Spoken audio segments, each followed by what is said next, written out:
MCQ question 1 marks में जो question आएंगे इससे क्वेश्चन आपसे पूछे जाते हैं। Magnetic induction B is equal to phi upon A. Phi हम लोगों का क्या है, मैग्नेटिक फ्लक्स है, और ए क्या है, नॉर्मल एरिया है। और इसमें रख रहे हैं कोई भी मैग्नेटिक मटेरियल को रख रहा हूं, मुझे पता करना है कि ये पैरामैग्नेटिक है कि फेरोमैग्नेटिक है कि डायामैग्नेटिक है। अब देखते हैं हम लोग Gauss law for magnetism. Gauss law for magnetism के लिए ध्यान से आप देखेंगे, अगर मैग्नेटिक फ्लक्स समझ में आ गया है तो इसमें भी कुछ नहीं है, दोनों बोल सकते हैं, यहाँ नॉर्मली बोलिए या परपेंडिकुलरली बोलिए, बात एक ही है, इज कॉल्ड मैग्नेटिक फ्लक्स। इसको आप एक बार ध्यान से देख लेंगे।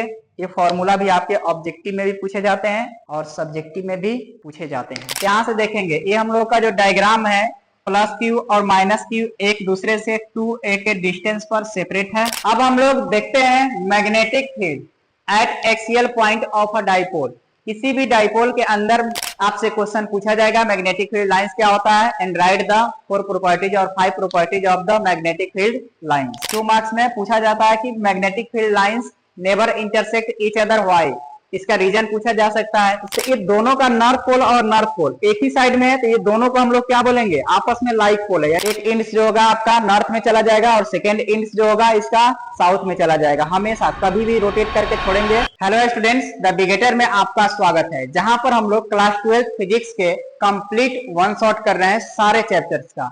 आज हम लोग कवर करने वाले हैं chapter number 5 magnetism and matter का वन शॉट। अगर पिछले 4th चैप्टर का वन शॉट आप नहीं देखे हैं तो इस चैनल पर अपलोडेड है, आप एक बार जरूर देख लेंगे।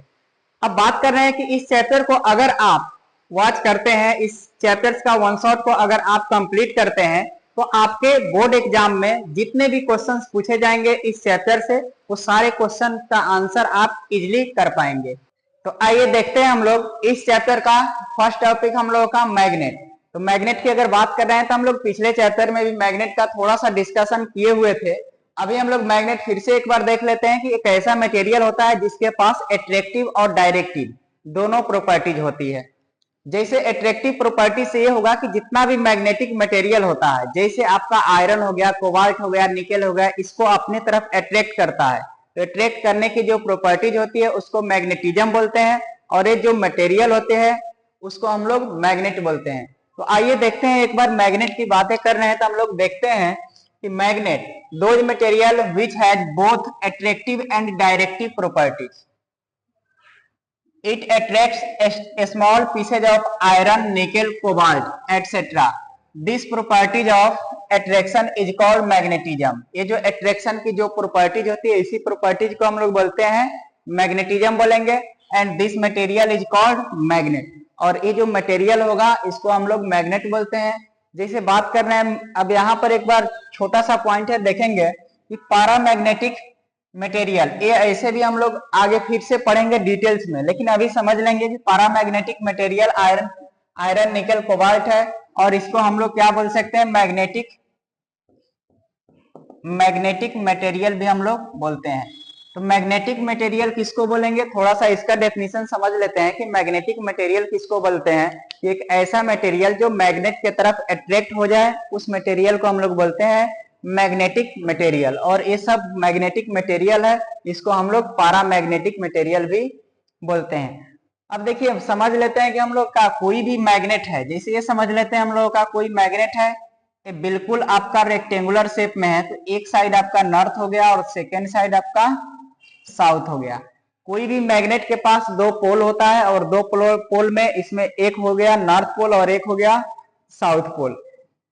पोल के बारे में भी हम लोग आगे डिस्कस करेंगे, अभी सिंपल समझना है। ये कौन सा मैग्नेट है, बार मैग्नेट है। ये हम लोगों का बार मैग्नेट है।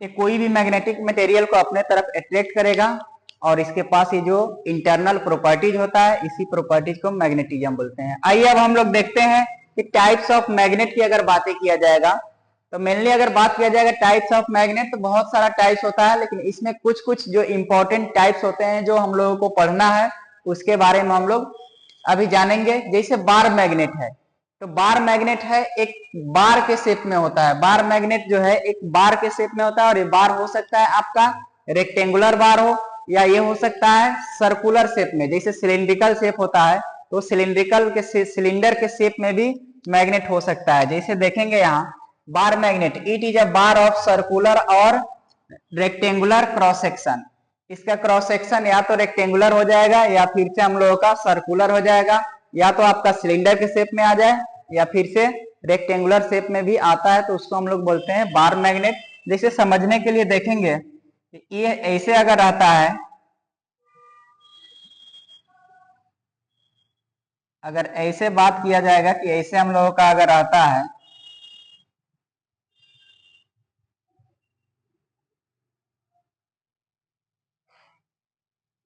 इस शेप में हम लोगों का मैग्नेट अगर आता है, तो ये हो गया क्या, बार मैग्नेट। सिंपल वे में अगर इसको देखा जाए तो यही ऐसे रहता है, जो हो गया नॉर्थ पोल और ये हो गया साउथ पोल। इसमें एक साइड नॉर्थ होगा और एक साइड साउथ होगा। तो ऐसा मैग्नेट किस शेप में है हम लोगों का, बिल्कुल इसका क्रॉस सेक्शन जो है यहाँ से जो क्रॉस सेक्शन है ये रेक्टेंगुलर शेप में है।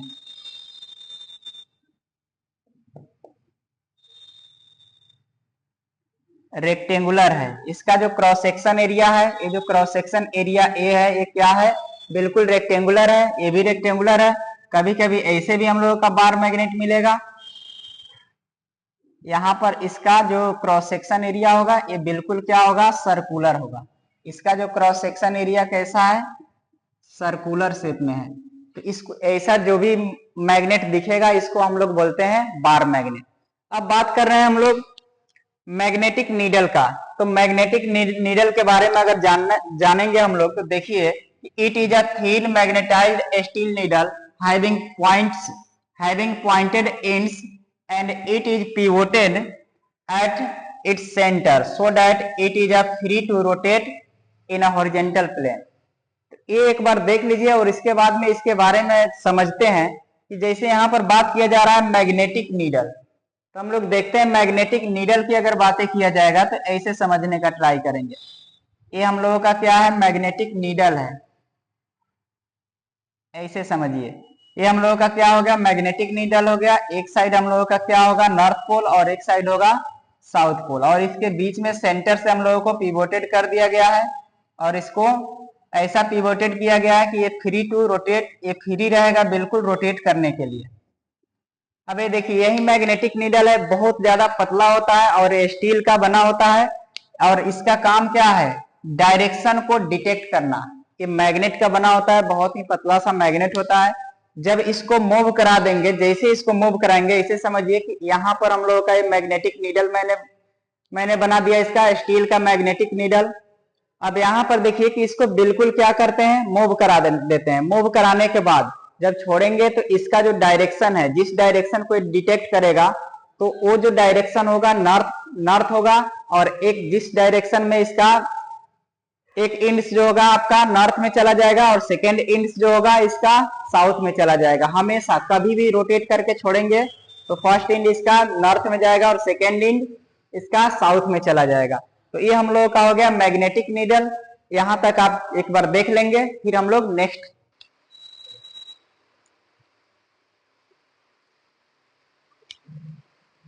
अब हम लोग देखते हैं थर्ड हम लोगों का हर्त्ज मैग्नेट। अब हर्त्ज मैग्नेट की बातें कर रहे हैं तो देखेंगे हर्त्ज मैग्नेट क्या होता है। जैसे नाम से ही पता है, हर्त्ज मैग्नेट यानी कि घोड़े का जो नाल होता है उस शेप में जो मैग्नेट रहेगा, उस मैग्नेट को हम लोग बोलते हैं हर्त्ज मैग्नेट। बिल्कुल घोड़े के नाल के जैसे होता है, जैसे आप देखे होंगे ऐसा मैग्नेट।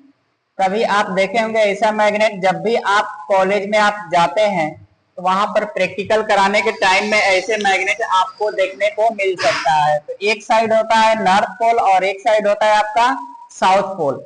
लेकिन नॉर्थ और साउथ पोल आप कैसे पहचानेंगे, तो नॉर्थ पोल कभी कभी ऐसे रहेगा आपका मैग्नेट, कभी कभी आपका मैग्नेट मान लेते हैं ऐसा मैग्नेट है आपका, बिल्कुल कैसा है, हर्ष के जैसे है। तो इस तरह से मैग्नेट है, लेकिन यहाँ पर आपका नॉर्थ पोल और साउथ पोल नहीं दिया हुआ रहेगा, लिखा हुआ नहीं रहेगा, लेकिन कुछ ना कुछ इसका इंडिकेशन आपको दिया हुआ रहेगा, जिसके इंडिकेशन को आप देखकर आप ये बता पाएंगे कि कौन सा पोल है ये। जैसे समझ लीजिए एक साइड आपका रहता है क्या, रेड कलर, और एक साइड आपका रहेगा ब्लू कलर। तो आपको यहाँ पर नहीं भी लिखा हुआ रहेगा तब भी आप पहचान जाएंगे कि कौन सा पोल है।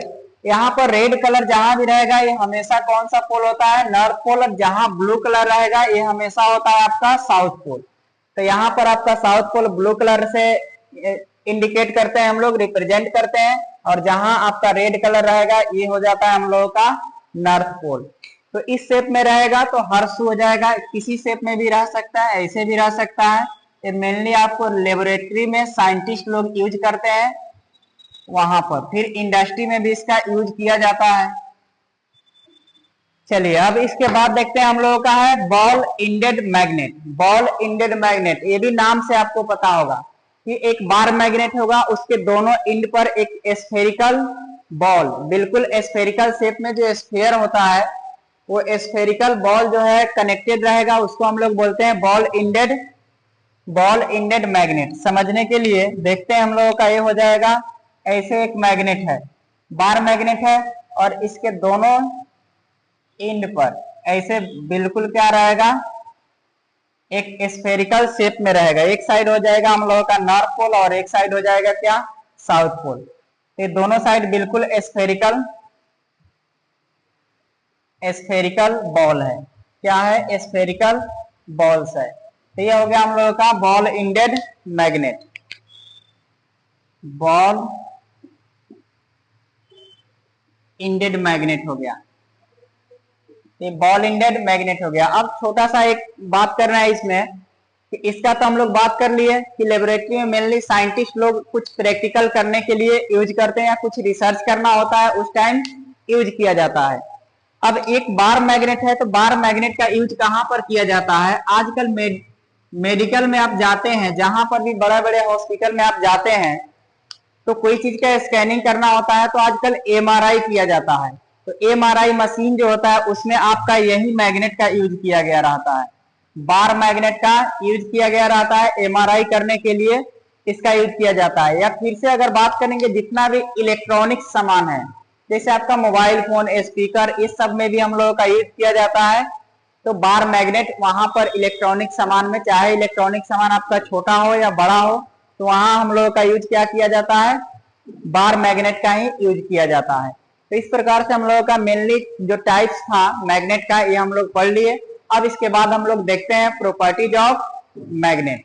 अब हम लोग देखते हैं कि basic properties of magnet. Magnet का बेसिक प्रॉपर्टीज क्या होता है, तो इसके प्रॉपर्टीज की अगर बात किया जाएगा तो देखिए यहाँ पर फर्स्ट प्रॉपर्टीज हम लोगों का है एट्रैक्टिव प्रॉपर्टीज एंड सेकेंड है डायरेक्टिव प्रॉपर्टीज। तो एट्रैक्टिव प्रॉपर्टीज कहने का मीनिंग है कि मैग्नेट का एक ऐसा प्रॉपर्टीज होता है, उसके पास एक ऐसा एबिलिटी होता है जिसके थ्रू क्या करता है, किसी भी फेरोमैग्नेटिक सब्सटेंस को या मैग्नेटिक मटेरियल को अपनी तरफ अट्रैक्ट करने का एबिलिटी होता है। क्या करता है, उसको अपनी तरफ अट्रैक्ट कर लेता है। तो ये जो प्रॉपर्टीज होता है यही मैग्नेट का एक प्रॉपर्टीज होता है जिसको हम लोग बोलते हैं अट्रैक्टिव प्रॉपर्टीज, यानी कि हर मैग्नेट के पास अट्रैक्टिव प्रॉपर्टीज होता है। फिर हम लोगों का डायरेक्टिव प्रॉपर्टीज की अगर बात किया जाएगा तो ये डायरेक्शन को भी डिटेक्ट करने का काम करता है। जैसे हम लोग मैग्नेटिक नीडल का बात किए थे अभी जस्ट कुछ देर पहले, मैग्नेटिक नीडल का हम लोग बात किए थे। ऐसे मैग्नेटिक नीडल अगर आता है, इसमें कोई भी यहाँ पर पॉइंट लेकर इसके सेंटर से पिवोटेड करके यहाँ पर मैं क्या कर दे रहा हूं,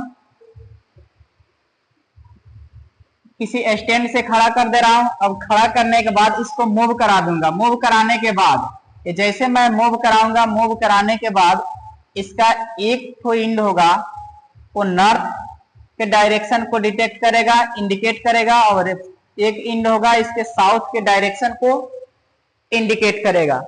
तो ये बोलते हैं हम लोग कि डायरेक्टिव प्रॉपर्टी, यानी कि डायरेक्शन को बताएगा। तो बोलते हैं वहां कि मैग्नेट के पास डायरेक्टिव प्रॉपर्टीज होता है। ये मैग्नेटिक नीडल है, मैग्नेट का ही बना होता है। तो इस तरह से हम लोगों का ये डायरेक्टिव प्रॉपर्टीज होता है। एक चीज और बात करते हैं कि यहाँ पर अगर बात किया जाए हम लोगों का कि यहाँ आ रहा है जियोग्राफिकल नॉर्थ, जियोग्राफिकल नॉर्थ, अर्थ जियोग्राफिकल नॉर्थ। जैसे आप जियोग्राफी में पढ़ते होंगे, अच्छे तरीका से पढ़ा जाता होगा कि अर्थ है, अर्थ हम लोगों का रहता है तो इसमें जियोग्राफिकल नॉर्थ होता है और जियोग्राफिकल एक साउथ होता है। उसी तरह हम लोगों का बात करते हैं कि यहाँ मैग्नेटिक नीडल को जब मूव कराएंगे, रोटेट कराएंगे, रोटेट कराने के बाद अगर ये नॉर्थ के डायरेक्शन में, इसका एक इंड यहाँ ये वाला जो इंड है अगर नॉर्थ डायरेक्शन में जाकर रुक जाता है, अगर ये क्या होगा नॉर्थ के डायरेक्शन में आकर रुकेगा, तो इसको हम लोग बोलते हैं जियोग्राफिकल नॉर्थ बोलेंगे, और इस पोल को बोलेंगे हम लोग नॉर्थ पोल, जो नॉर्थ के डायरेक्शन को जाकर इंडिकेट कर देगा, इसको हम लोग क्या बोलते हैं, नॉर्थ पोल बोलेंगे। और फिर यहाँ पर अगर ये हम लोग का मैग्नेटिक नीडल है, ये अगर इंडिकेट करेगा या जाकर रुकेगा कहां पर, जियोग्राफिकल साउथ में अगर जाकर रुकता है तो इसको हम लोग बोलते हैं साउथ पोल। तो आइए यहाँ पर एक बार देखते हैं हम लोग। A fairly suspended magnet will always come to rest along the earth geographical north south direction, यानी कि जब भी मूव कराएंगे तो ये नॉर्थ साउथ के डायरेक्शन में ही जाकर स्टेबल होगा, इक्विलिब्रियम स्टेट में आएगा। The end pointing north is called the north pole and the end pointing south is called the south pole। ये हम लोग समझ चुके हैं। अब आते हैं हम लोगों का है यहाँ पर लाइक पोल एंड अनलाइक पोल की अगर बातें किया जाएगा, जब भी लाइक पोल और अनलाइक पोल की बातें किया जाता है किसी भी मैग्नेट के लिए, तो आप इसको समझेंगे। इसको समझ लेते हैं हम लोगों का कि इधर का क्या है, नॉर्थ पोल, और इस साइड है साउथ पोल। फिर मैं इसको भी ले रहा हूं, ये क्या हो गया, नॉर्थ पोल, और इधर हो गया साउथ पोल। तो ये दोनों का नॉर्थ पोल और नॉर्थ पोल एक ही साइड में है, तो ये दोनों को हम लोग क्या बोलेंगे, आपस में लाइक पोल है, यानी कि इसका भी नॉर्थ इसका भी नॉर्थ है, तो ये दोनों क्या हो गया, लाइक पोल हो गया। और अनलाइक पोल बोलेंगे, जैसे यहाँ पर हो गया साउथ नॉर्थ पोल और इधर का हो गया साउथ पोल। अब ये दोनों पास में है, तो ये दोनों पोल का कंपेयर करेंगे तो ये दोनों क्या हो जाएगा, हम लोगों का अनलाइक पोल ऑफ मैग्नेट बोलते हैं, अनलाइक पोल्स ऑफ मैग्नेट बोलेंगे। जब भी लाइक पोल रहेगा, नॉर्थ पोल और नॉर्थ पोल एक दूसरे के पास में आएगा, ये कभी भी अट्रैक्ट नहीं करेगा, रिपेल करेगा। जब भी दो मैग्नेट के सेम पोल को, नॉर्थ पोल को जब पास में लाएंगे तो रिपेल करेगा, या फिर से दोनों के साउथ पोल को जब पास में लाएंगे तब भी क्या करेगा, रिपेल करेगा। तो दो मैग्नेट का अगर लाइक पोल रहेगा तो उसके बीच में क्या होता है, रिपल्सन होता है, एक दूसरे को रिपेल करता है। लेकिन अगर पोल अनलाइक रहा तो एक दूसरे को अट्रैक्ट करता है। फिर हम लोग बात करते हैं magnetic pole always exist in pair, no monopole. चलिए यहां पर अब इसको ध्यान से देखिएगा। यहाँ पर यही बोला जा रहा है कि मोनोपोल्स का मतलब है कोई भी, जब भी कोई भी मैग्नेट होता है, इससे इस वाला लाइन को आप ध्यान से देखेंगे, बोला जाता है कि कोई भी मैग्नेट होता है कभी भी ये सिंगल पोल के साथ में नहीं होता है। जैसे समझिए कि एक नॉर्थ पोल हो गया और एक साउथ पोल हो गया, एक मैग्नेट है, अगर इसको चाहे कि हम ब्रेक करके इसको सिंगल पोल में डिवाइड कर दें, यहां से अगर ब्रेक करते हैं तो ब्रेक करने के बाद ये जो आएगा आपका दो मैग्नेट बन जाएगा यहाँ से, फिर भी यहाँ पर एक नॉर्थ और एक साउथ, एक नॉर्थ और एक साउथ में कन्वर्ट हो जाएगा। हम लोगों का यहाँ क्या है, मैग्नेट एक है, जब इसको ब्रेक किए तो एक नॉर्थ और एक साउथ पोल है, ब्रेक करने के बाद दो मैग्नेट बन गया, तब फिर से दो मैग्नेट बनने के बाद फिर से इसमें नॉर्थ और साउथ आ जाएगा। फिर से इसको भी ब्रेक करेंगे तो उसमें भी नॉर्थ और साउथ आ जाएगा।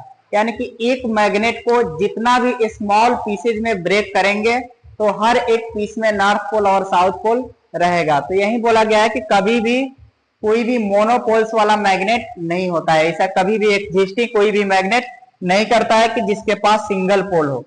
अब हम लोग बात करते हैं यहाँ पर मैग्नेटिक इंडक्शन। तो मैग्नेटिक इंडक्शन किसको कहते हैं, तो मैग्नेटिक इंडक्शन एक ऐसा फेनोमेनन होता है, एक ऐसा प्रोसेस होता है कि अगर एक मैग्नेट है, इसके पास में कोई भी फेरोमैग्नेटिक सब्सटेंस को या मैग्नेटिक मटेरियल को जब इसके पास में लेकर जाते हैं तो ये अपने आसपास मैग्नेटिक फील्ड प्रोड्यूस करता है, जिसके वजह से इसके पास में आने के बाद ये जो फेरोमैग्नेटिक सब्सटेंस है ये भी एक मैग्नेट के जैसा वर्क करना स्टार्ट कर देता है। तो इसका मतलब होता है कि ये जो मैग्नेट था ये दूसरे मैग्नेटिक मटेरियल को अपने पास आने के बाद उसको भी मैग्नेटाइज कर देता है, इसी प्रोसेस को इसी फेनोमेनन को हम लोग बोलते हैं मैग्नेटिक इंडक्शन कहते हैं। आइए एक बार पढ़ लेते हैं। A magnet can magnetise nearby paramagnetic substances, the phenomenon is called the magnetic induction. तो पैरामैग्नेटिक यहाँ सब्सटेंस है, पैरामैग्नेटिक सब्सटेंस बोलिए, या फिर से हम लोग बोल सकते हैं मैग्नेटिक मटेरियल बोल सकते हैं कि इसको जब लेकर आएंगे पास में तो मैग्नेटाइज करेगा, जो मैग्नेट के जैसा वर्क करना शुरू कर देता है। यही था हम लोगों का मैग्नेटिक इंडक्शन। अब आइए हम लोग नेक्स्ट टॉपिक की तरफ आगे बढ़ते हैं और देखते हैं अपने नेक्स्ट टॉपिक को some basic definitions related to the magnet. Magnet से रिलेटेड कुछ डेफिनेशंस है, इसको देखते हैं। जैसे फर्स्ट डेफिनेशन हम लोगों का होगा मैग्नेटिक फील्ड। जैसे हम लोग फर्स्ट चैप्टर में पढ़े हुए थे इलेक्ट्रिक फील्ड, उसी तरह इस चैप्टर में हम लोग पढ़ेंगे मैग्नेटिक फील्ड। तो मैग्नेट के आसपास का एक ऐसा स्पेस होगा, ऐसे रीजन होगा जहां पर मैग्नेटिक प्रॉपर्टीज और मैग्नेटिक फोर्स को एक्सपीरियंस किया जा सकता है, उसको हम लोग बोलते हैं मैग्नेटिक फील्ड बोलते हैं। देखिए समझेंगे यहां पर।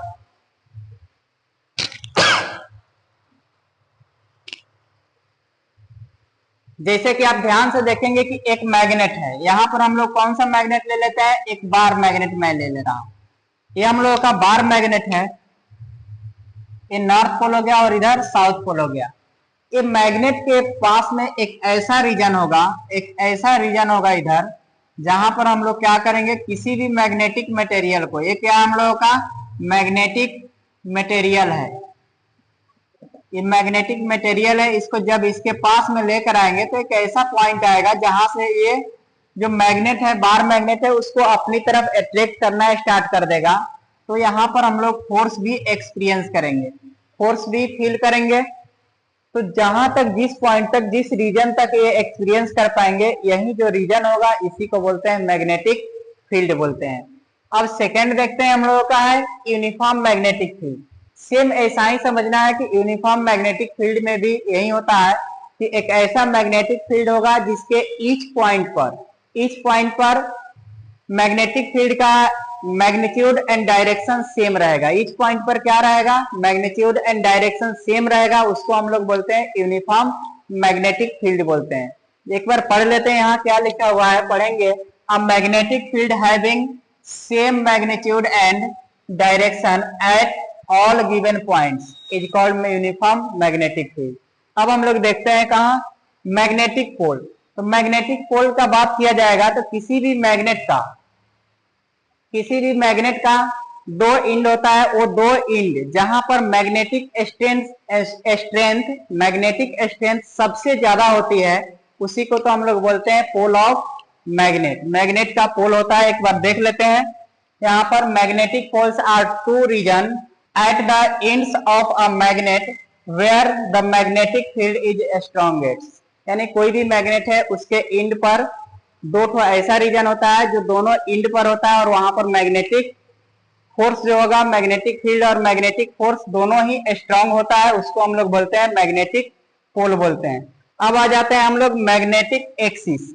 मैग्नेटिक एक्सिस किसको कहते हैं, तो मैग्नेट के अंदर दो पोल होता है और दोनों पोल को कनेक्ट करने वाली जो लाइन होती है, एक ऐसा इमेजिनरी लाइन जो मैग्नेट के दोनों पोल को कनेक्ट करती है या वहां से पास करती है, उस लाइन को हम लोग बोलते हैं मैग्नेटिक एक्सिस बोलेंगे। जैसे समझने के लिए देख लेते हैं, यहाँ पर एक मैं मैग्नेट बना रहा हूं, ये बार मैग्नेट हो गया, इसका नॉर्थ पोल और इसका साउथ पोल हो गया। ये दोनों एक्सिस को, ये दोनों पॉइंट को, नॉर्थ पोल और साउथ पोल को मिलाने वाले, जो कनेक्ट करने वाले यहाँ पर जो लाइन होगा, जिसको हम लोग बोल सकते हैं कि एक ऐसा एक्सिस जो दोनों मैग्नेटिक पोल को कनेक्ट करती है, इस एक्सिस को हम लोग बोलते हैं मैग्नेटिक एक्सिस बोलते हैं। फिर हम लोग का है मैग्नेटिक इक्वेटर। तो मैग्नेटिक इक्वेटर की अगर बातें किया जाएगा तो उससे पहले हम लोग बात करेंगे मैग्नेट के सेंटर को, सेंटर का बात कर रहे हैं। यहाँ मैग्नेट है तो इसका बिल्कुल नॉर्थ पोल और साउथ पोल, नॉर्थ पोल और साउथ पोल के बीच का एक ऐसा सेंटर जहां से हम लोग बिल्कुल परपेंडिकुलरली एक लाइन ड्रॉ करते हैं। कहां से पास कराएंगे कि कोई भी मैग्नेट है, इसके एक्सिस के सेंटर से एक बिल्कुल एक्सिस के परपेंडिकुलरली लाइन हम लोग ड्रॉ करेंगे, और इसी लाइन को हम लोग बोलते हैं मैग्नेटिक इक्वेटर बोलते हैं। इसी लाइन को हम लोग क्या बोलेंगे, मैग्नेटिक इक्वेटर बोलेंगे। तो ये समझ गए, ये जो लाइन है इसको मैग्नेटिक एक्सिस बोलते हैं, मैग्नेटिक एक्सिस बोलेंगे। और जो बिल्कुल परपेंडिकुलरली मैग्नेट के सेंटर से जाएगा, इसको हम लोग बोलते हैं मैग्नेटिक इक्वेटर बोलते हैं। एक आता है मैग्नेटिक लेंथ। तो मैग्नेटिक लेंथ की बातें किया जाएगा तो ये समझ लेते हैं, जो हम लोगों का मैग्नेट का लेंथ होगा, यानी कि नॉर्थ पोल और साउथ पोल के बीच का जो डिस्टेंस होगा, उसी डिस्टेंस को हम लोग बोलते हैं मैग्नेटिक लेंथ बोलते हैं। और एक आता है जियोग्राफिकल लेंथ। तो जियोग्राफिकल लेंथ मीन्स टोटल जो मैग्नेट है, उसके टोटल लेंथ को हम लोग बोलते हैं जियोग्राफिकल लेंथ, और दोनों पोल के बीच के डिस्टेंस को बोलते हैं मैग्नेटिक लेंथ। अब हम लोग देखते हैं मैग्नेटिक लेंथ, जो हम लोग जस्ट अभी बात की है मैग्नेटिक लेंथ का। तो मैग्नेटिक लेंथ क्या होता है अभी हम लोग समझ भी चुके थे, फिर से हम लोग एक बार देख लेते हैं कि दो पोल के बीच का जो डिस्टेंस होता है किसी भी मैग्नेट के अंदर, वही मैग्नेटिक लेंथ होता है। तो यहाँ पर मैं मान लिखकर चल रहा हूँ, ये नॉर्थ पोल हो गया और यहाँ पर क्या है, साउथ पोल। ये दोनों पोल के बीच का जो लेंथ होगा, डिस्टेंस होगा, यहां से लेकर यहां तक का जो डिस्टेंस है ये वाला, इसको हम लोग बोलते हैं क्या, मैग्नेटिक लेंथ।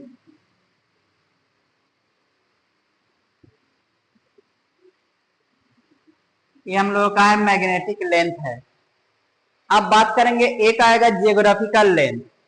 एक जियोग्राफिकल लेंथ की अगर बातें किया जाएगा तो यहां से लेकर यहां तक का जो डिस्टेंस होगा इसको हम लोग बोलते हैं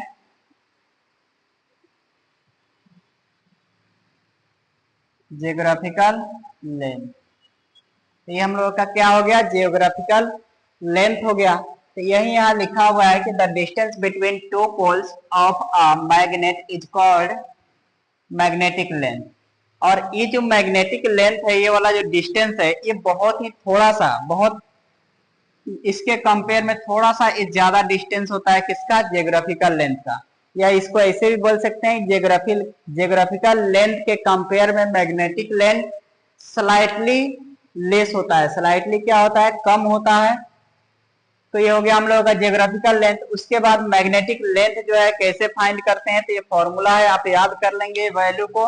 magnetic length is equal to आपका लेंथ क्या होगा, 5/6 इंटू जियोग्राफिकल लेंथ, जिसका वैल्यू आता है 0.83 जियोग्राफिकल लेंथ। तो ये आप माइंड में रखेंगे। तो ये था हम लोगों का मैग्नेटिक लेंथ। अब हम लोग इसके बाद पढ़ेंगे Coulomb's law of magnetic field.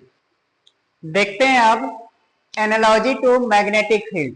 Magnetic field और इलेक्ट्रिक फील्ड का कंपेयर करके दोनों में सिमिलरिटी क्या है और क्या क्या डिसिमिलरिटी आते हैं, यही हम लोगों को देखना है। एनालॉजी टू मैग्नेटिक फील्ड क्या होता है, दोनों में क्या क्या ऐसी चीजें हैं सिमिलर है जो आपको देखने को मिलेगा। यहाँ एक्सियल पॉइंट पर अगर इलेक्ट्रिक फील्ड का फॉर्मूला देखा जाए तो -2 kp अपॉन आर क्यू, ये हम लोग डिराइव किए हुए थे। अगर फर्स्ट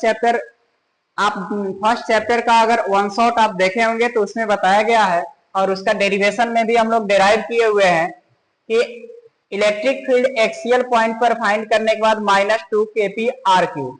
जबकि हम लोग इस चैप्टर में देखे हैं कि magnetic field at axial point पर -2 km अपॉन आर क्यू। यहाँ पर था हम लोगों का इलेक्ट्रिक डाइपोल मोमेंट P हो गया, लेकिन यहाँ पर m क्या है, हम लोगों का मैग्नेटिक डाइपोल मोमेंट को m बोलते हैं। बाकी सब चीजें क्या है, सिमिलर है। ऐसा ही देखेंगे, इक्वेटोरियल पॉइंट पर इलेक्ट्रिक फील्ड फाइंड करते थे तो kp अपॉन आर क्यू, लेकिन इसके लिए हम लोग मैग्नेटिक फील्ड फाइंड कर रहे थे इक्वेटोरियल पॉइंट पर, तो km अपॉन आर क्यू। यहाँ पर देखेंगे अगर टर्क की बातें किया जा रहा है तो यहाँ टर्क का फॉर्मूला हम लोग पढ़े थे फर्स्ट चैप्टर में, P cross E is equal to PE sine theta. यहाँ पर हम लोग देखेंगे M cross B is equal to MB sine theta.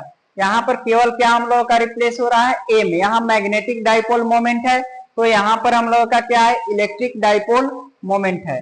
फिर हम लोग बात कर रहे हैं यहाँ एनर्जी का और वर्क डन का। वर्क डन ही एनर्जी होता है। Work done is equal to energy is equal to minus PE cos theta.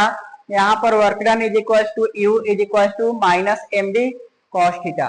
फिर बात कर रहे हैं यहाँ work done is equal to U is equal to PE cos theta 1 minus cos theta 2। तो इसके लिए हम लोगों का सेम होता है, बस इसमें डिफरेंस क्या है, डिफरेंस यही है कि वहां पर पढ़ते थे इलेक्ट्रिक डाइपोल मोमेंट और उसको P से रिप्रेजेंट करते थे। यहाँ पर हम लोग पढ़ते हैं क्या, मैग्नेटिक डाइपोल मोमेंट, यहाँ पर M से रिप्रेजेंट करते हैं। यहाँ पर M इज इक्वल टू अगर बात किया जाएगा तो हम लोग पढ़ते थे QM इंटू 2A। यहाँ QM क्या है, मैग्नेटिक पोल स्ट्रेंथ होता था, जबकि इसके लिए हम लोग फॉर्मूला पढ़ते थे P is equal to Q into 2A। यहाँ पर था इलेक्ट्रिक चार्ज, और ये इलेक्ट्रिक चार्ज कोई भी चार्ज हम लोगों का हो सकता था, पॉजिटिव या नेगेटिव, कोई भी आइदर चार्ज हम लोग ले लेते थे, तो ये हो जाता इलेक्ट्रिक डाइपोल मोमेंट का, और ये हो जाता है हम लोगों का मैग्नेटिक डाइपोल मोमेंट का। तो इस टॉपिक को आप एक बार ध्यान से देख लेंगे। अब देखते हैं हम लोग Coulomb's law of magnetic force. अब Coulomb's law of magnetic force क्या होता है, जो हम लोग फर्स्ट चैप्टर में पढ़े थे, Coulomb's law of electrostatic force, same चीजें यहाँ पर पढ़ना है, Coulomb's law of magnetic force. बस वहां हम लोग इलेक्ट्रिक चार्ज की बातें कर रहे थे, तो यहाँ पर हम लोग पोल स्ट्रेंथ की बातें करेंगे। तो आइए देखते हैं हम लोग, पहले एक डायग्राम मैं ड्रॉ कर रहा हूं कि यहाँ एक मैग्नेट है। क्या हम लोग समझेंगे, एक मैग्नेट है, मान लेते हैं यहाँ पर एक पॉइंट पोल है हम लोगों का नॉर्थ पोल, और ये कौन सा हो गया, साउथ पोल। यहाँ पर पोल स्ट्रेंथ है QM1, यहाँ पर हम लोगों का पोल स्ट्रेंथ है QM2। QM1 और QM2 हम लोगों का क्या है, पोल स्ट्रेंथ है। और ये जो है हम लोगों का मैग्नेट है, कोई भी मैग्नेट है, इसके बीच का कुछ ना कुछ डिस्टेंस होगा।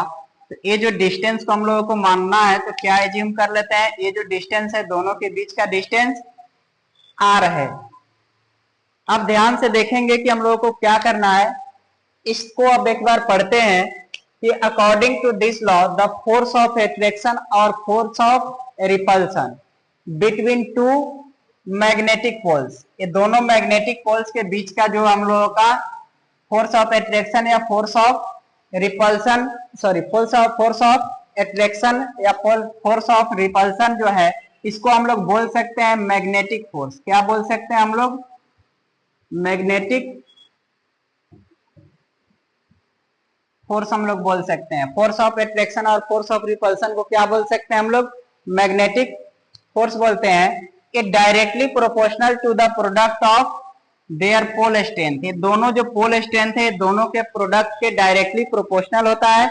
एंड दोनों पोल के बीच का जो डिस्टेंस है उसके स्क्वायर के इनवर्सली प्रोपोर्शनल होता है।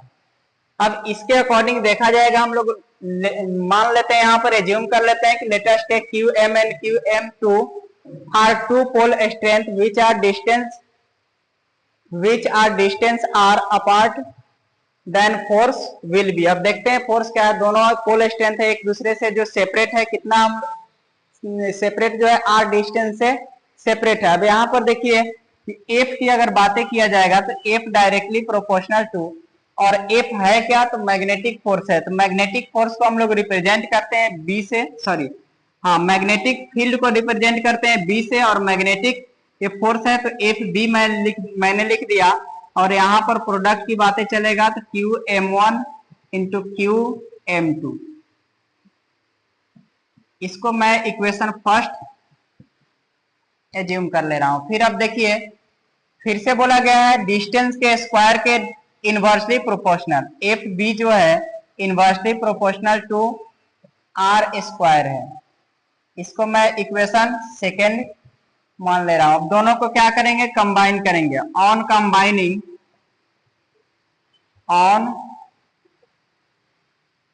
कंबाइनिंग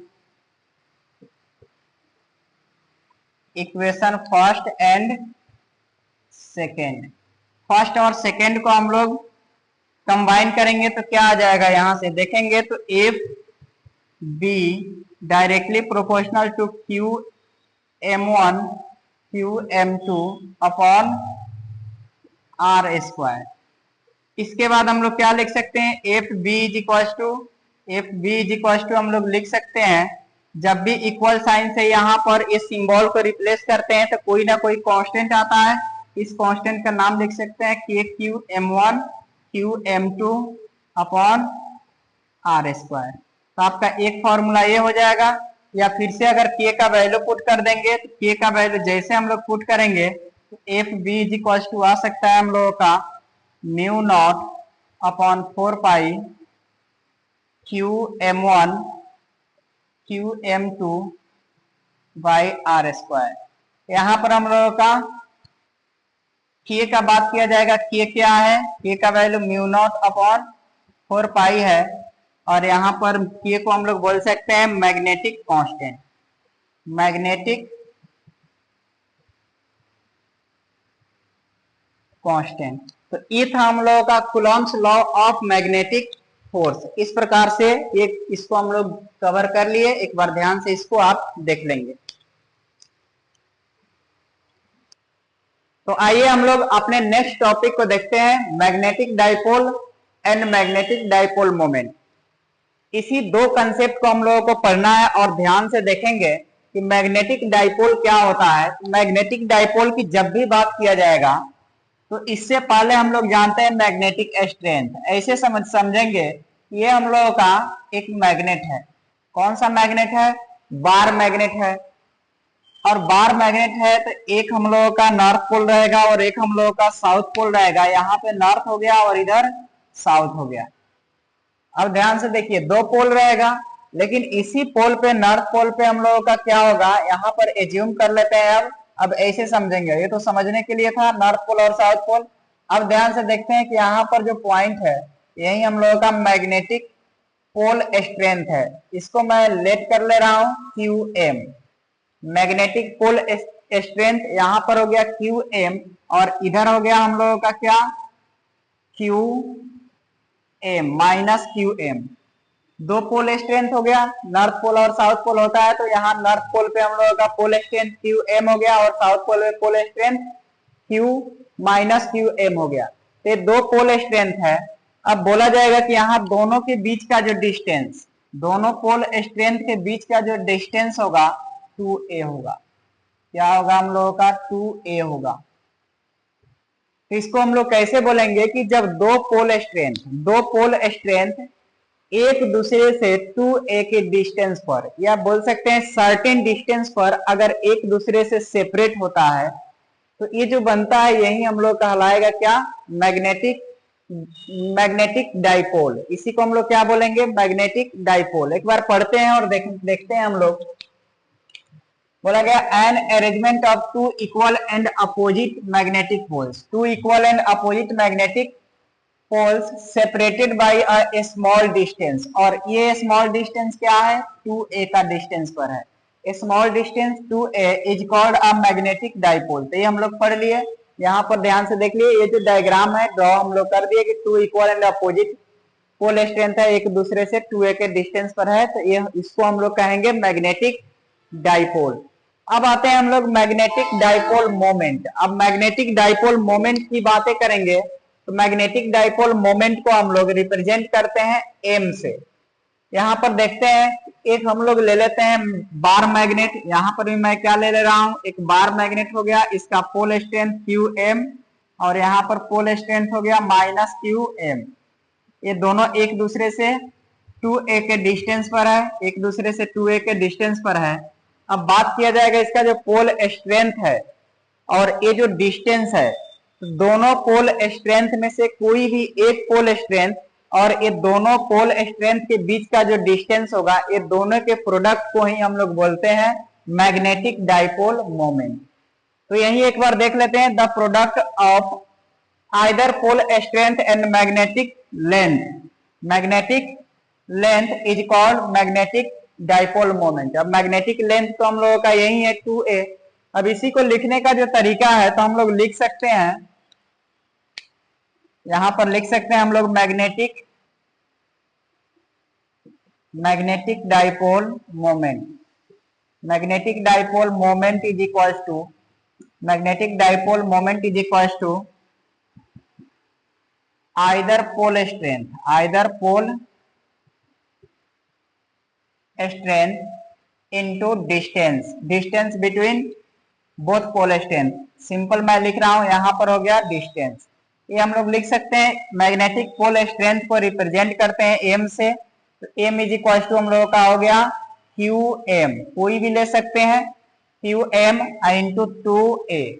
ये हम लोग लिख सकते हैं इजिली। तो यहाँ पर हम लोगों को लिखना होगा, तो m is equal to QM into 2a। ये था हम लोगों का किसका फॉर्मूला, ये था हम लोगों का मैग्नेटिक डाइपोल मोमेंट का। अब बात कर रहे हैं इसका SI यूनिट का। तो SI यूनिट की अगर बातें किया जाएगा, SI यूनिट का मैग्नेटिक डाइपोल मोमेंट का, तो एम्पियर मीटर स्क्वायर होता है SI यूनिट।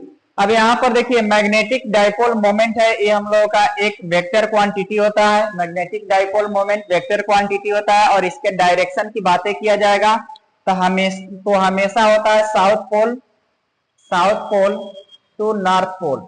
इसका डायरेक्शन कैसे होता है, साउथ पोल से नॉर्थ पोल की ओर होता है। तो ध्यान से रखेंगे, यहाँ पर हो गया south pole to north pole, SI unit ampere metre square vector quantity होता है। तो इस प्रकार से हम लोग देख लिए कि मैग्नेटिक डाइपोल और मैग्नेटिक डाइपोल मोमेंट।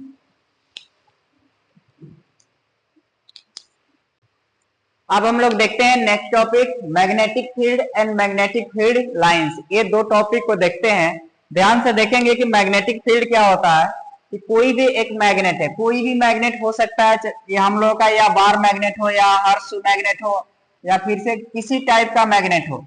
एक मैग्नेट है, इसके आसपास का एक ऐसा रीजन होगा, इसके आसपास का एक ऐसा रीजन होगा जिसके पास में जाने के बाद या इस रीजन में आने के बाद हम लोग वन टाइप के फोर्स को एक्सपीरियंस करेंगे, वन टाइप के फोर्स को एक्सपीरियंस करेंगे।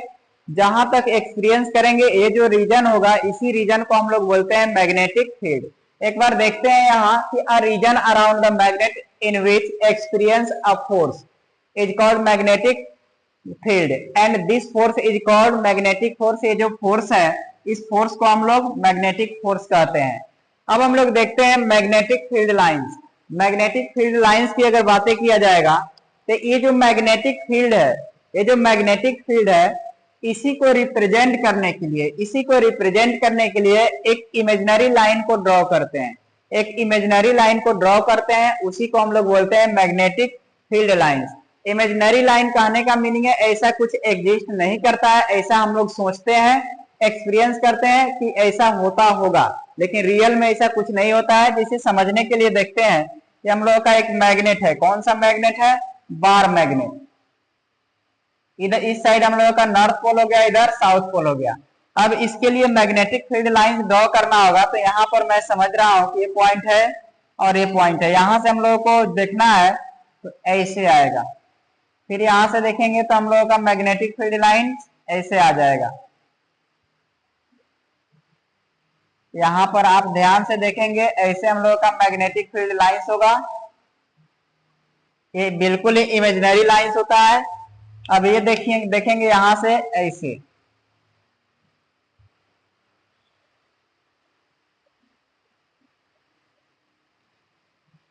इसका जो डायरेक्शन होगा, हमेशा डायरेक्शन क्या होगा, नॉर्थ पोल से साउथ पोल की ओर, नॉर्थ पोल से क्या होगा, साउथ पोल की ओर डायरेक्शन होगी। यहां पर देखा जाए ऐसे आ जाएगा हम लोगों का।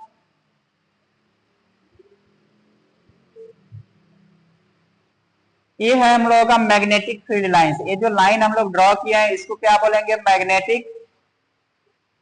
मैग्नेटिक फील्ड लाइंस है। और ये लाइंस जो होता है क्या होता है, हम लोग का इमेजिनरी लाइंस होता है,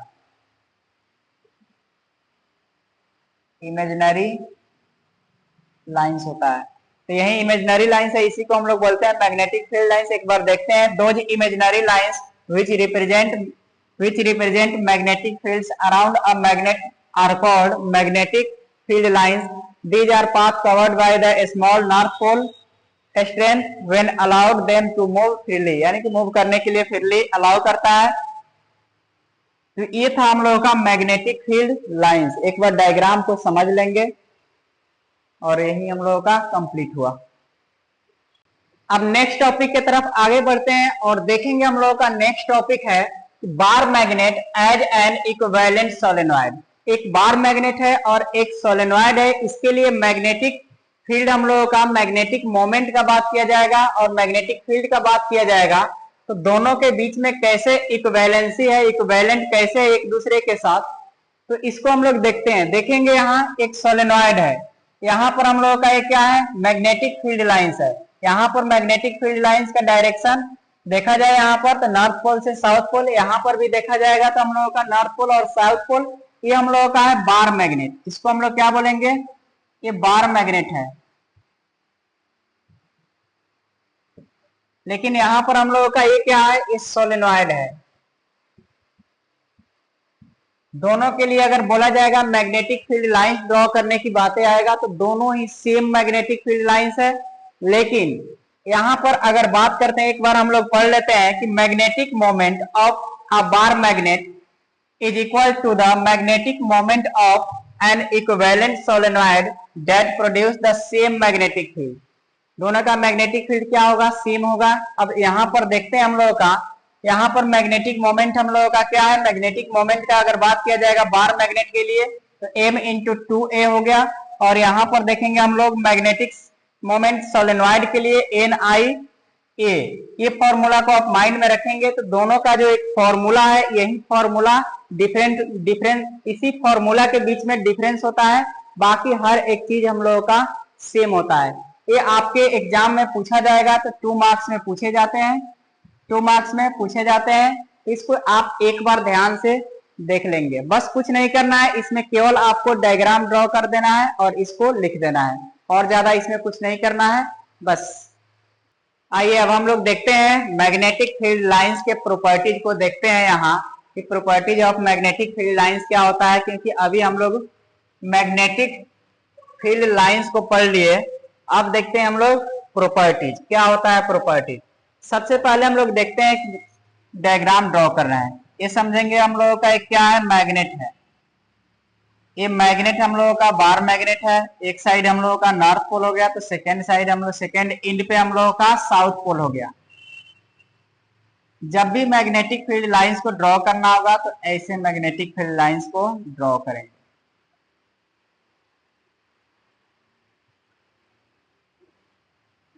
ये क्या हो गया, हम लोगों का मैग्नेटिक फील्ड लाइंस हो गया। यह है हम लोगों का मैग्नेटिक फील्ड लाइंस। ध्यान से आप देखेंगे कि हमेशा नॉर्थ पोल से स्टार्ट होता है और साउथ पोल में जाकर इंटर करता है।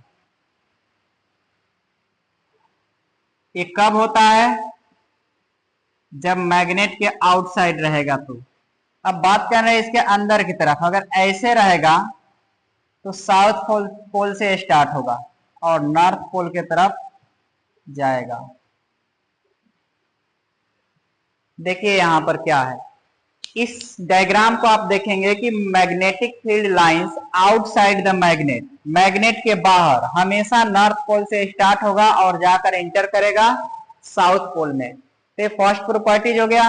इसके बाद देखेंगे, एक बार देखते चलते हैं, यहां से ज्यादा क्लियर होगा कि they point from the north pole to south pole outside the magnet and from the south pole to north pole inside the magnet. यानी कि अंदर के जो डायरेक्शन होता है साउथ से नॉर्थ और बाहर का जो डायरेक्शन होता है नॉर्थ टू साउथ। तो इसको एक बार देख लेंगे ध्यान से। फिर सेकेंड पॉइंट हम लोग देखते हैं। सेकेंड पॉइंट की अगर बातें किया जाएगा तो it's form continuous and close loop. ये हमेशा कंटिन्यूअस और क्लोज लूप बनाता है। कोई भी मैग्नेटिक फील्ड लाइंस है कंटिन्यूअस और क्लोज लूप बनाएगा। उसके बाद देखिए, tangent to the magnetic field lines will give direction of the magnetic field at that point. अगर किसी भी पॉइंट पर हम लोगों का मैग्नेटिक फील्ड लाइन ड्रॉ करते हैं, अगर यहाँ डायरेक्शन हम लोग ड्रॉ करेंगे तो समझिए यहाँ पर, सॉरी डायरेक्शन, टेंजेंट अगर ड्रॉ करते हैं तो यहाँ पर टेंजेंट हम लोगों के मैग्नेटिक फील्ड लाइंस के डायरेक्शन को रिप्रेजेंट करता है। तो ये तो मैंने समझने के लिए यहाँ पर ड्रॉ किया। तो कोई भी टेंजेंट होगा किसी भी पॉइंट पर, उस पॉइंट पर मैग्नेटिक फील्ड के डायरेक्शन को रिप्रेजेंट करना होता है, तो टेंजेंट हम लोगों को बताता है। अब देखिए यहाँ two magnetic field lines never intersect each other. कभी भी ये मैग्नेटिक फील्ड लाइंस है एक दूसरे को इंटरसेक्ट नहीं करता है। अगर एक दूसरे को इंटरसेक्ट करेगा, जैसे समझ लीजिए यहाँ पर अगर एक दूसरे को इंटरसेक्ट करेगा तो इंटरसेक्टिंग पॉइंट पर टू टेंजेंट आएगा। जैसे यहाँ से एक टेंजेंट आ जाएगा, फिर इसके लिए अगर ड्रॉ करेंगे तो इसके लिए एक टेंजेंट आ जाएगा। यानी कि एक ही पॉइंट पर टू टेंजेंट मिलेगा। जब एक पॉइंट पर दो टेंजेंट मिलेगा तो उसके बाद वहां डायरेक्शन भी एक से ज्यादा मिलेगा। जब एक से ज्यादा डायरेक्शन मिलेगा तो हम लोगों का हो जाएगा क्या, तो कभी भी पॉसिबल ही नहीं है कि एक से ज्यादा डायरेक्शन हो। तो एक से ज्यादा डायरेक्शन मिलेगा जो कभी पॉसिबल नहीं है। अब इसके बाद देखिए, रीजन पूछा जाता है। ये क्वेश्चन आपके 2 मार्क्स में पूछा जा सकता है। 2 मार्क्स में पूछा जाता है कि magnetic field lines never intersect each other, why. इसका रीजन पूछा जा सकता है। तो सिंपल है, क्या लिखेंगे, मैग्नेटिक फील्ड लाइंस कभी भी एक दूसरे को नहीं काटता है। अगर काटेगा, अगर कट करेगा एक दूसरे को, तो वहां इंटरसेक्टिंग पॉइंट पर एक से ज्यादा टेंजेंट ड्रॉ कर सकते हैं। जब एक से ज्यादा टेंजेंट ड्रॉ करेंगे तो मैग्नेटिक फील्ड लाइंस के डायरेक्शन भी एक से ज्यादा मिलेगा, जो कभी भी पॉसिबल नहीं है।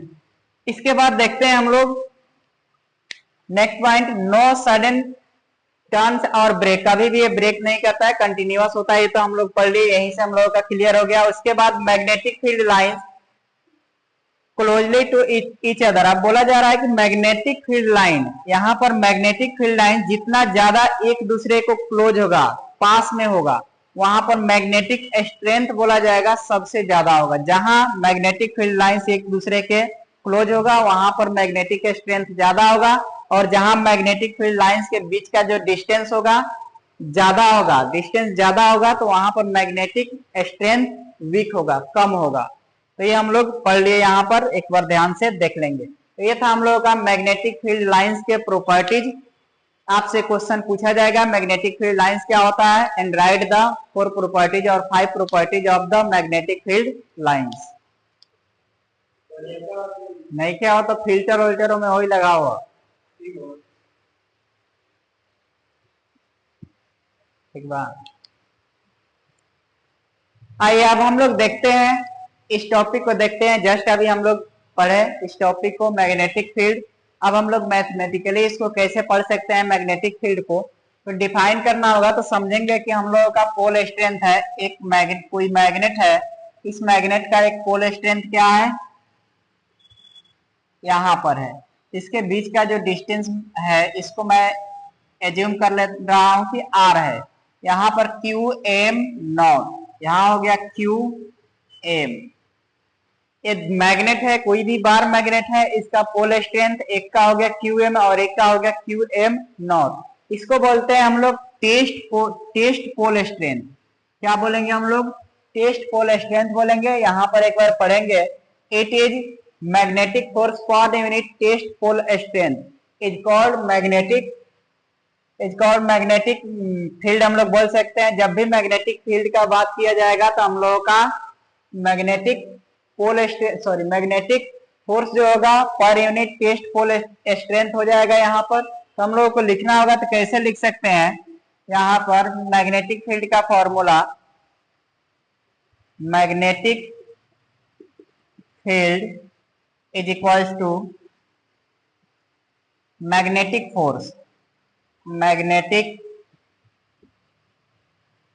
Force upon pole strength. Pole strength लिख सकते हैं। अब एक चीज देखिए, मैग्नेटिक फील्ड को हम लोग रिप्रेजेंट करते हैं, it is denoted by capital B. इससे हम लोग रिप्रेजेंट करते हैं किसको, मैग्नेटिक फील्ड को। अब ये मैग्नेटिक फील्ड के लिए हम लोग लिख लिए बी इज इक्वल टू हम लोग लिख सकते हैं क्या, मैग्नेटिक फोर्स एफ एम का मीनिंग है मैग्नेटिक फोर्स। उसके बाद यहाँ पोल स्ट्रेंथ हम लोगों का हो गया क्यू एम नॉट हम लोग यहाँ तक लिख लिए। इसी का वैल्यू अगर इधर देखते हैं हम लोग को रखना होगा। अच्छा, Coulomb's law of magnetic force हम लोग पढ़े हुए हैं। तो ये जानते हैं हम लोगों का F M is equal to K Q M not upon R square. ये हम लोग पढ़े हुए हैं। इसी का वैल्यू हम लोग क्या करेंगे, इसमें पुट कर देंगे, लाकर एफ एम में लाकर रखेंगे। तो यहाँ पर रखेंगे तो हम लोगों का वैल्यू क्या आ जाएगा, एफ एम का वैल्यू अगर पुट करते हैं तो B is equal to Q M not upon R square upon Q M not.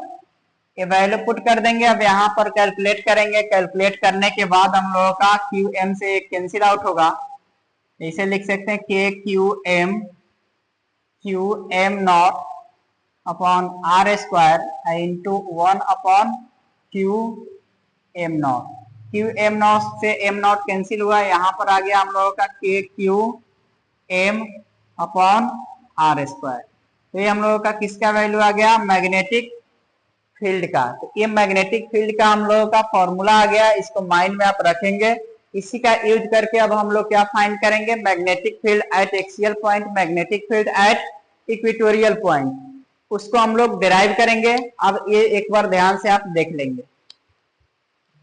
अब हम लोग देखते हैं magnetic field at axial point of a dipole.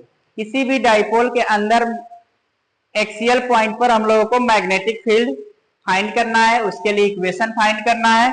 तो देखते हैं इस डायग्राम को, देखिएगा कि हम लोगों का कोई भी डाइपोल में क्या है, two equal and opposite magnetic pole strength है, जिसका नाम क्यू एम और माइनस क्यू एम है।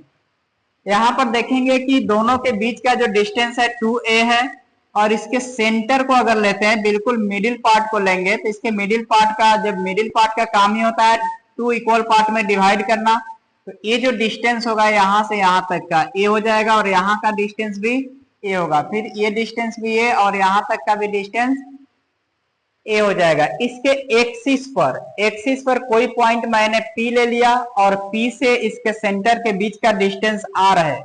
अब बात करेंगे कि यहाँ पर हम लोग सेंटर को मान लेते हैं ओ है, तो ओ से लेकर और पी के बीच का डिस्टेंस, ओ से लेकर पी के बीच का डिस्टेंस आर है। तो यहाँ क्यू एम, अच्छा एक मिनट, यहाँ पर ध्यान से देखेंगे। अब हम लोगों को क्यू एम से पी के बीच का डिस्टेंस कितना होगा, यहां से लेकर यहां तक का अगर डिस्टेंस बोला जाएगा, ये टोटल आर में से ए को माइनस कर देंगे तो हम लोगों का आ जाएगा क्या है, यहाँ आर माइनस ए। यहां तक क्लियर होगा। अब ऐसा ही अगर मैं बोलूं यहाँ क्यू एम से लेकर पी के बीच का डिस्टेंस, तो यहाँ तक तो आर है, और यहाँ के बाद क्या है, ए है, तो यहाँ आर में ए ऐड कर देंगे तो ये हम लोगों का डिस्टेंस आ जाएगा। तो एक बार आप ध्यान से इस डायग्राम को आप देख लेंगे। अब इसी का कंसिडरेशन में हमने लिखा है कि let us take two equal and opposite pole strength Q M and minus Q M which are separated by 2a distance in a dipole. Then we have to find magnetic field at axial point P. At axial point क्या लिख सकते हैं, P axial point पर हम लोगों को magnetic field find करना है। इसके लिए देखेंगे मैग्नेटिक फील्ड का फॉर्मूला हम लोग पढ़े हुए थे, तो यहां से मैं प्रूफ स्टार्ट कर रहा हूं। तो मैं लिख सकता हूं we know that magnetic field B is equals to K Q M upon R square, हम लोगों ने जस्ट अभी पढ़ा है। तो ये इतना होता है। अब यहां से देखिए आर का वैल्यू का मीनिंग है, यहां पर देखेंगे जब माइनस क्यू एम के लिए फाइंड करेंगे तो आर का वैल्यू हम लोग आर माइनस ए लेंगे, अगर प्लस क्यू एम के लिए फाइंड करेंगे तो आर प्लस ए को लेंगे। तो यहां पर अब लिखते हैं मैग्नेटिक फील्ड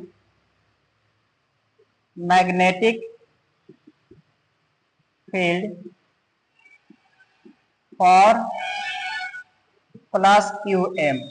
इसके लिए अगर फाइंड करना होगा तो यहां पर मैं लिख सकता हूं Q M is equals to K Q M upon R के प्लेस पर मैं लिख सकता हूं आर प्लस ए का स्क्वायर। यहां तक क्लियर होगा। इसको मैं एज्यूम कर ले रहा हूं इक्वेशन फर्स्ट। अब क्या मैं फाइंड करूंगा, मैग्नेटिक फील्ड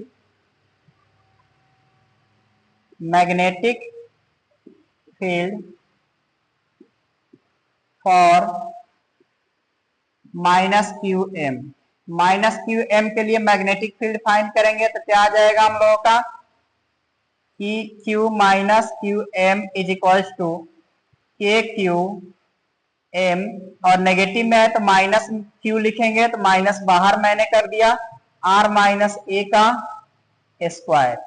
इसको मैं इक्वेशन सेकेंड ले रहा हूं। अब देखिए जब भी हम लोगों को total magnetic field at axial point पे फाइंड करना होगा ये दोनों मैग्नेटिक फील्ड का सम अगर ले लेंगे वही हम लोगों का total magnetic field at axial point आ जाएगा। यहाँ पर मैं लिख सकता हूं कि बी एक्सियल, एक्सियल पॉइंट पर मैग्नेटिक फील्ड फाइंड करना होगा तो B plus Q M plus B minus Q M, इतना फाइंड करना होगा। इसके लिए वैल्यू अगर पुट करते हैं तो बी प्लस क्यू एम के लिए हम लोगों का वैल्यू है K Q M upon R plus A का स्क्वायर प्लस यहां पर आ गया minus K Q M upon R minus A का स्क्वायर। यहां पर ध्यान से देखिए कि दोनों में के क्यू एम है, के क्यू एम है, तो यहां से कॉमन हम लोगों का हो सकता है क्या, यहां से कॉमन होगा तो ये आ जाएगा बाहर, बाहर आएगा तो मैं लिख सकता हूं क्या के क्यू एम यहां पर 1 अपॉन आर प्लस ए का स्क्वायर प्लस माइनस माइनस हो जाएगा 1 अपॉन आर माइनस ए का स्क्वायर। यहां तक क्लियर होगा। अब यहां से हम लोगों का सिंपल कैलकुलेशन है, कैलकुलेट करते हैं। एलसीएम लेंगे तो एलसीएम हम लोगों का क्या आ जाएगा के क्यू एम, एलसीएम आ जाएगा आर प्लस ए का स्क्वायर, फिर यहाँ आ जाएगा आर माइनस ए का होल स्क्वायर। इससे ए कैंसिल हुआ, ये आ जाएगा आर माइनस ए का स्क्वायर माइनस इससे ए कैंसिल हुआ तो ये लिखेंगे आर प्लस ए का स्क्वायर। यहां तक क्लियर होगा। अब इसके बाद देखिए क्या करते हैं, ए माइनस बी के होल स्क्वायर पर ब्रेक करेंगे, ए प्लस बी के होल स्क्वायर पर ब्रेक करेंगे, और ये हम लोग 8 क्लास में पढ़े हुए हैं कि ए स्क्वायर बी स्क्वायर रहता है, इसको ए बी का होल स्क्वायर ऐसे लिखा जा सकता है। तो सेम कंडीशन यहाँ है, टोटल को ए टोटल को बी अगर एज्यूम कर लेंगे तो हम लोगों का वैल्यू, इसको पहले ब्रेक करते हैं, K Q M R square plus A square minus 2AR, ये लिख सकते हैं या 2RA, फिर यहाँ माइनस है तो माइनस, यहाँ पर वैल्यू हम लोगों का आ जाएगा R square plus A square minus 2AR, इसको भी हम लिख सकते हैं अपॉन यहाँ पर लिख सकते हैं R plus A into R minus A का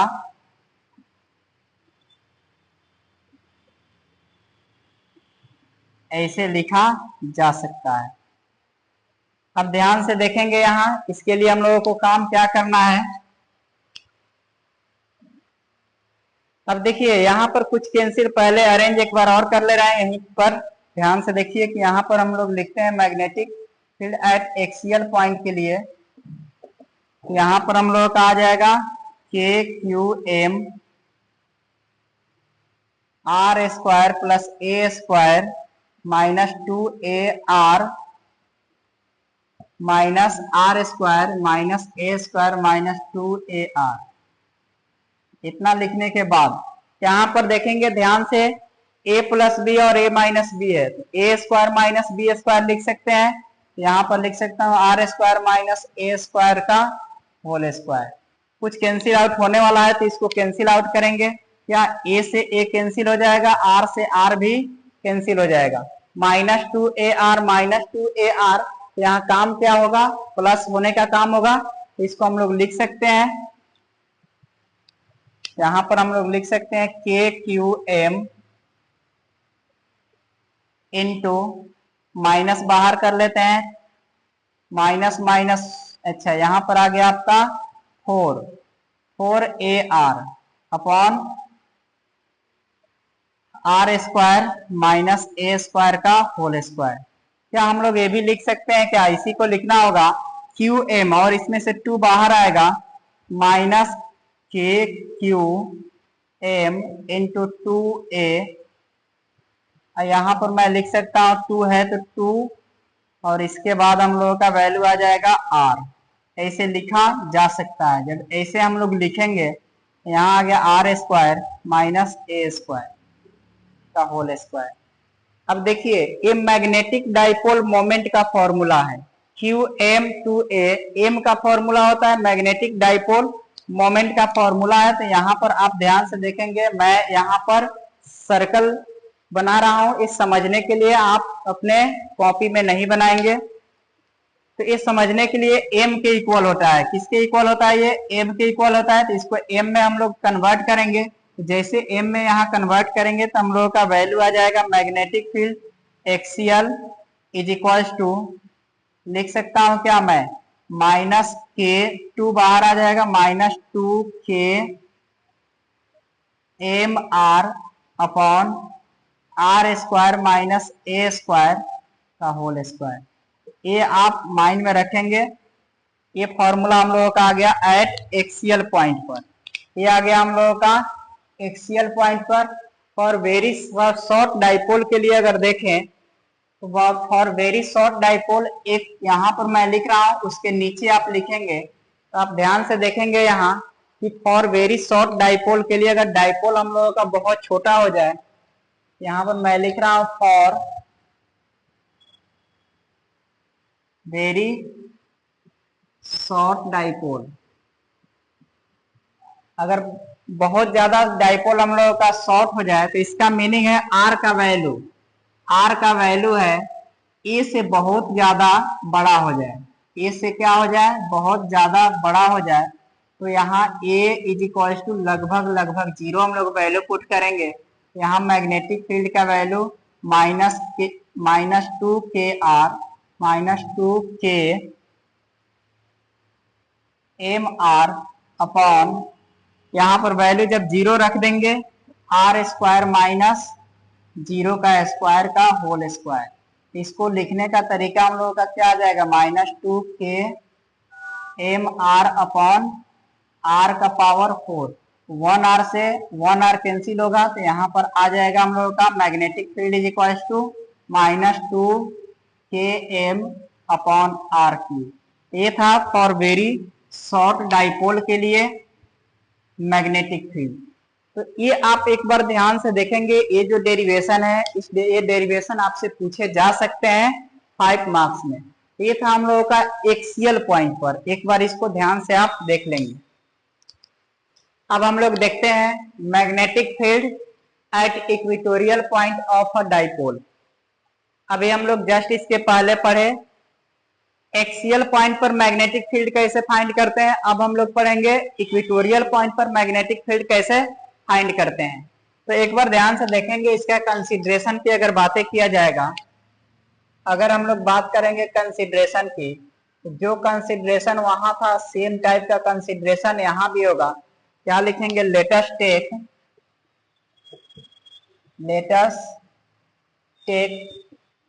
to equal and opposite magnetic strength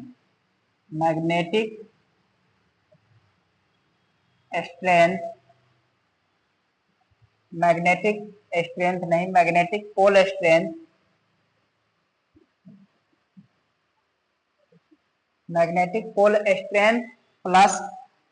plus Q M and minus Q M is separated by are separated by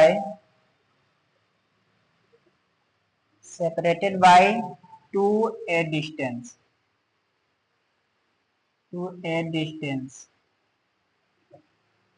अब हम लोगों को फाइंड क्या करना है, देन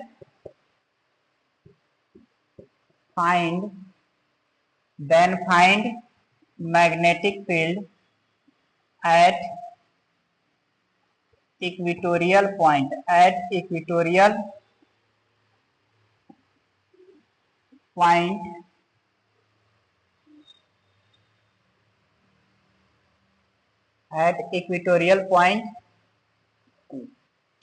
ये हम लोगों का कंसिडरेशन होगा। ध्यान से देख लीजिए, ये हम लोगों का कंसिडरेशन हो गया। अब फाइंड प्रूफ करना है, तो प्रूफ करने के लिए हम लोग लिख सकते हैं, ध्यान से देखेंगे, यहाँ हम लोगों को प्रूफ करना है। मैं लिख सकता हूं B equatorial, magnetic field eight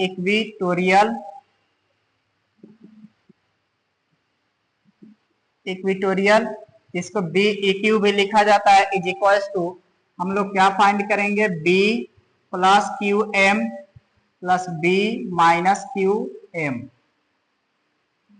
यहाँ से देखेंगे ये हम लोगों का जो डायग्राम है, प्लस क्यू और माइनस क्यू एक दूसरे से 2a के डिस्टेंस पर सेपरेट है, और यहाँ पर देखा जाएगा एक हम लोगों का इक्वेटोरियल पॉइंट है P, यहाँ से बीच का इसके बीच का जो डिस्टेंस है √r² प्लस a²। ये कैसे आया? क्योंकि ये डिस्टेंस a है और P से लेकर O तक का जो डिस्टेंस है r है। P से लेकर O तक का जो डिस्टेंस है क्या है? ये r है।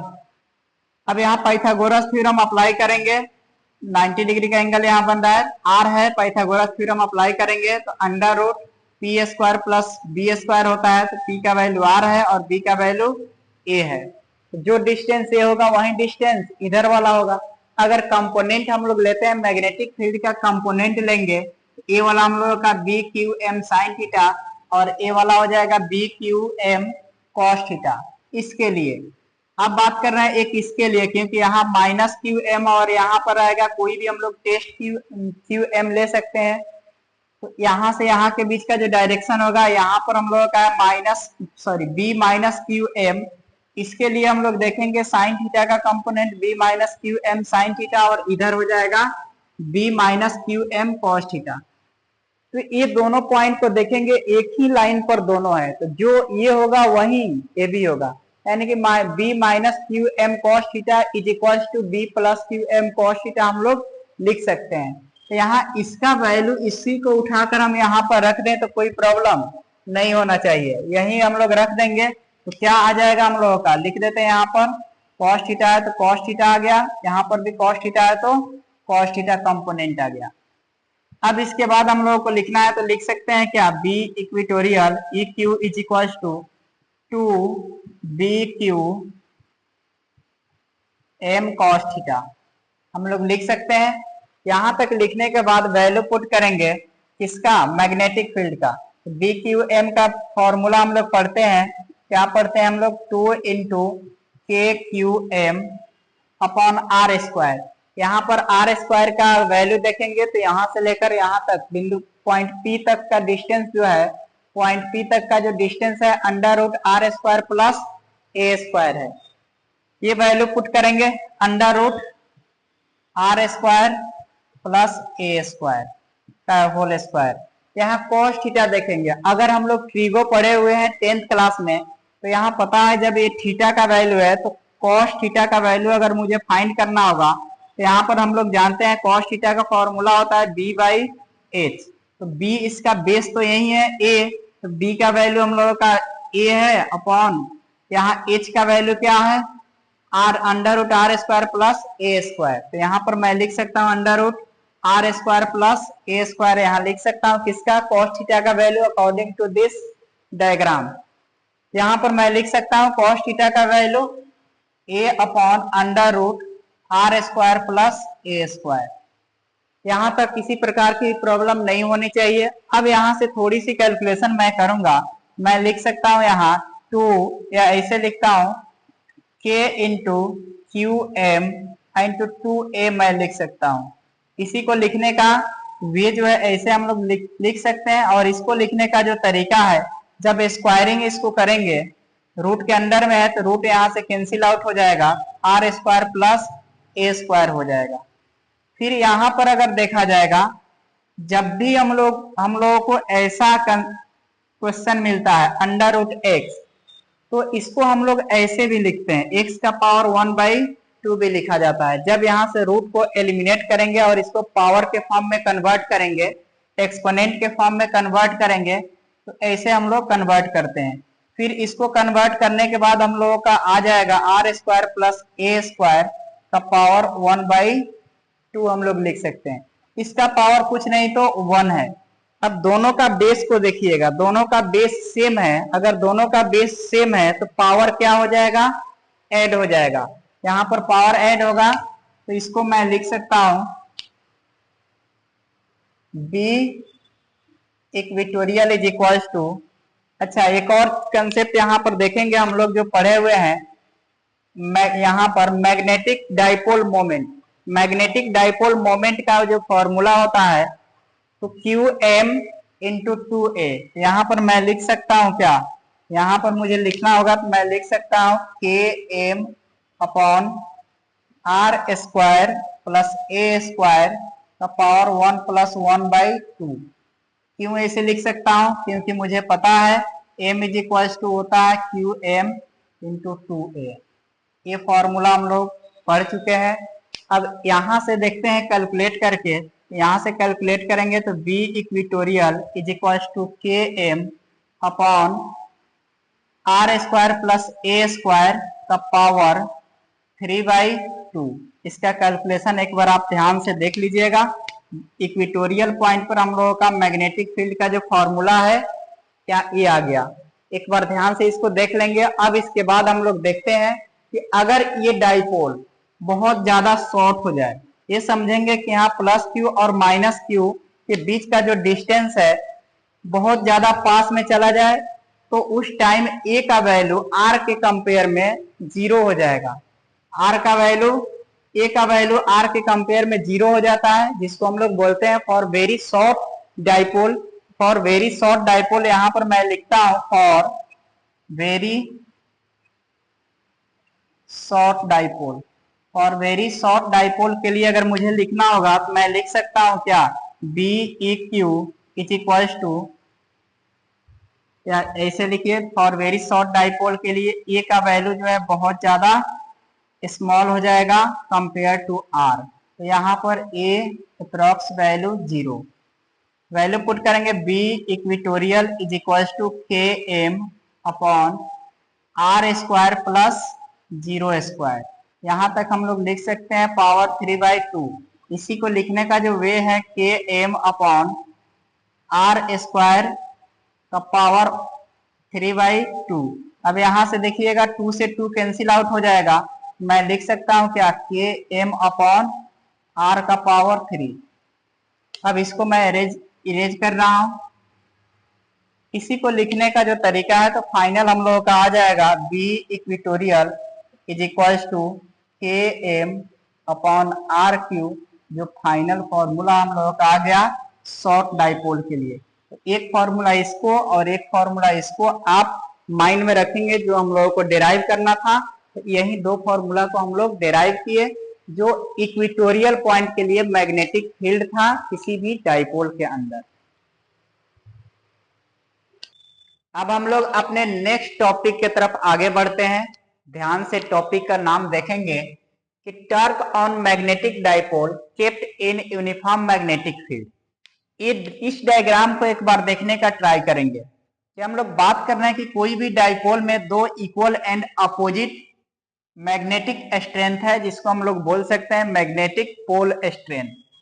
एक पॉइंट यहां ले लिए, इसका नाम नेमिंग करना है तो नेमिंग ए मैं लिख दे रहा हूं, इसको बी लिख दे रहा हूं। ए पॉइंट पर माइनस क्यू एम है और यहाँ पर प्लस क्यू एम है, और यहाँ पर जो फोर्स अप्लाई हो रहा है मैग्नेटिक पोल स्ट्रेंथ जो है यहाँ क्यू एम है, और यहाँ मैग्नेटिक फोर्स है एफ एम। और यहाँ पर मैग्नेटिक फोर्स किसके वजह से, माइनस क्यू एम के वजह से जो मैग्नेटिक फोर्स है वो एफ माइनस एफ एम है इस पॉइंट पर। अब देखिए कि यहाँ पर परपेंडिकुलर डिस्टेंस अगर बात किया जाएगा तो 2a sine theta, perpendicular distance हम लोगों का 2a साइन थीटा हो गया। यहाँ पर अगर बात किया जाएगा थीटा का वैल्यू है कि जो दिख रहा है दोनों के बीच का जो एक्सिस जो डिस्टेंस है 2a, ये हम लोगों का क्या है 2a डिस्टेंस है। तो इसी के बीच का जो एंगल है यहाँ मैग्नेटिक फील्ड लाइंस और यहाँ ये दो लेंथ है हम लोगों का, इसके बीच का डिस्टेंस थीटा हो गया। कंसिडरेशन में हम लोग लिख सकते हैं, कंसिडरेशन में क्या लिख देंगे, लिख लेते हैं हम लोग। कंसिडरेशन में हम लोग लिख लेते हैं, सिंपल लिखेंगे कि let's take two equal and opposite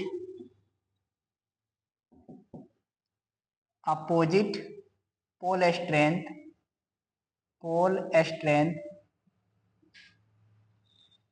strength plus Q M and minus Q M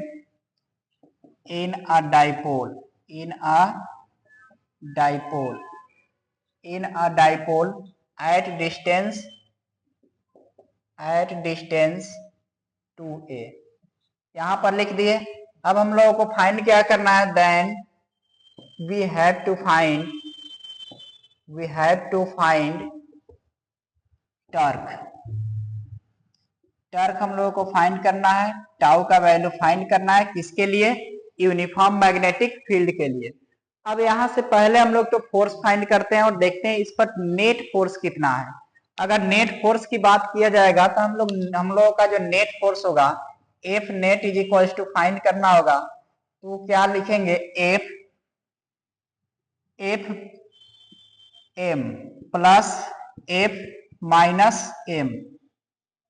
हम लोग लिख सकते हैं F M plus F minus M.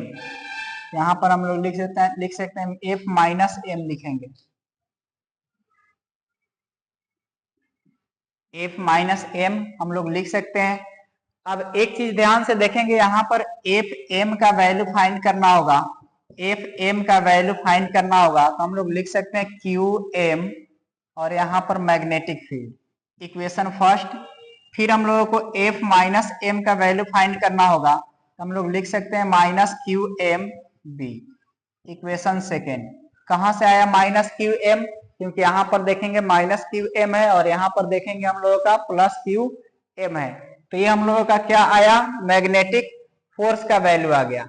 अब मैग्नेटिक फोर्स का जो वैल्यू आया यहाँ, इसमें पुट कर देंगे, ये जो वैल्यू है इसमें पुट करेंगे तो F net is equal to क्या आ जाएगा हम लोगों का, F net is equal to value put करने के बाद आ जाएगा Q M B plus minus Q M B, ये लिख सकते हैं। अब इसका मीनिंग है यहाँ पर जो वैल्यू आएगा हम लोगों का, F net is equal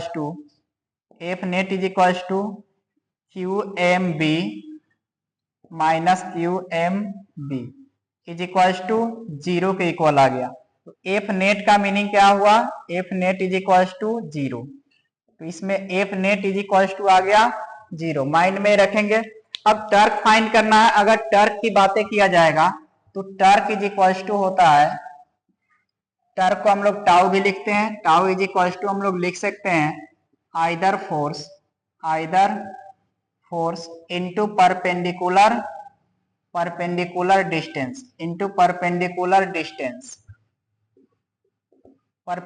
distance हो जाएगा।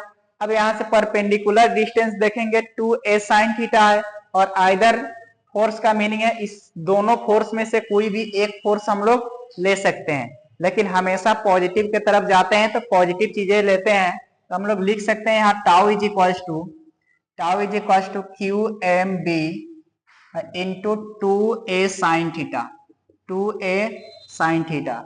यहां तक हम लोग लिख सकते हैं। अब ध्यान से देखिए कि यहाँ पर अगर लिखने का तरीका जो है, अगर मैं लिखूं यहाँ क्यू एम इंटू 2a, एक साथ मैं कर दे रहा हूं यहाँ b sin थीटा, क्या मैं ऐसे लिख सकता हूं, बिल्कुल लिख सकते हैं। अब इसके बाद एक टाउ का वैल्यू है, इतना आपको पता होगा कि अभी जस्ट कुछ देर पहले पढ़े हुए हैं कि क्यू एम इंटू 2a का जो फॉर्मूला होता है मैग्नेटिक डाइपोल मोमेंट का फॉर्मूला होता है, इतना हम लोग जानते हैं। अब ए वैल्यू एम का वैल्यू उठाएंगे, कहाँ रख देंगे, रिप्लेस करेंगे, यहाँ से इसका वैल्यू उठाकर यहाँ रखेंगे। यहाँ से हम लोगों का आ सकता है क्या, tau is equal to M B sine theta. यहां तक क्लियर होगा। अब देखिए जब भी इस साइन थीटा को यहां से एलिमिनेट करते हैं तो क्या चीज में कन्वर्ट होता है, या तो डॉट प्रोडक्ट नहीं तो क्रॉस प्रोडक्ट। तो यहां से हम लोगों का टाउ इज इक्वल टू हम लिखें एम क्रॉस बी, ऐसे हम लोग लिख सकते हैं, इजिली लिख सकते हैं। एक चीज और हम लोग बात कर रहे हैं, एक तो यहाँ से हम लोगों का टर्क का फॉर्मूला निकल गया, तो ये आप आसानी से याद करके रखेंगे, ये फॉर्मूला पूछा जाता है आपके बोर्ड एग्जाम में।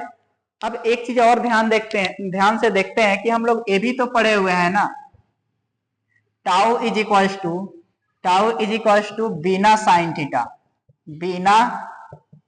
थीटा। अगर यहाँ पर हम लोग थीटा को अल्फा से रिप्लेस करते हैं तो tau is equal to sine alpha अगर लिखते हैं, और यहाँ ऑलरेडी हम लोग tau is equal to M B sine theta हम लोग पढ़ते हैं, इसको रिप्लेस करेंगे क्या चीज से, अल्फा से, तो ये भी हम लोग जानते हैं। ऑल्सो यहाँ पर मैं लिख दे रहा हूं ऑल्सो वी नो। अब देखिए टाउ का वैल्यू ए भी है, टाउ का वैल्यू ए भी है, तो इक्वेशन इसको मैं मान ले रहा हूं थर्ड इक्वेशन, और इसको फोर्थ इक्वेशन मैं लिख दूं फ्रॉम इक्वेशन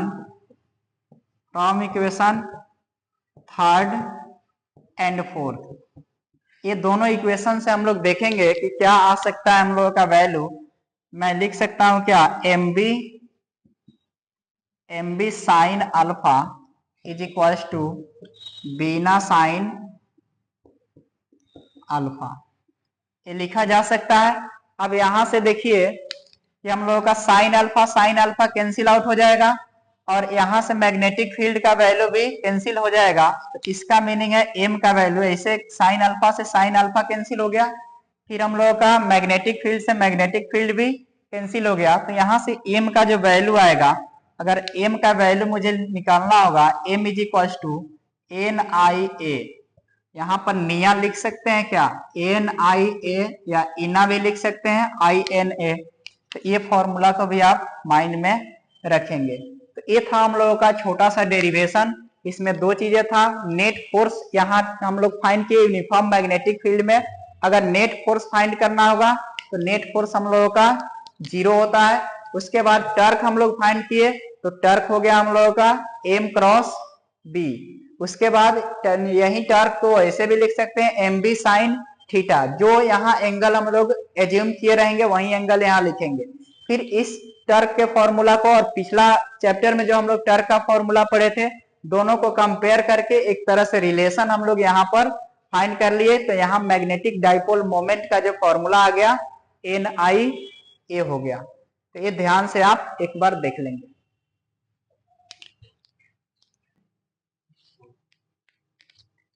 अब हम लोग अपने नेक्स्ट टॉपिक की तरफ आगे बढ़ते हैं। ये जो डेरिवेशन है ध्यान से देखिएगा, energy stored in rotating dipole in uniform magnetic field.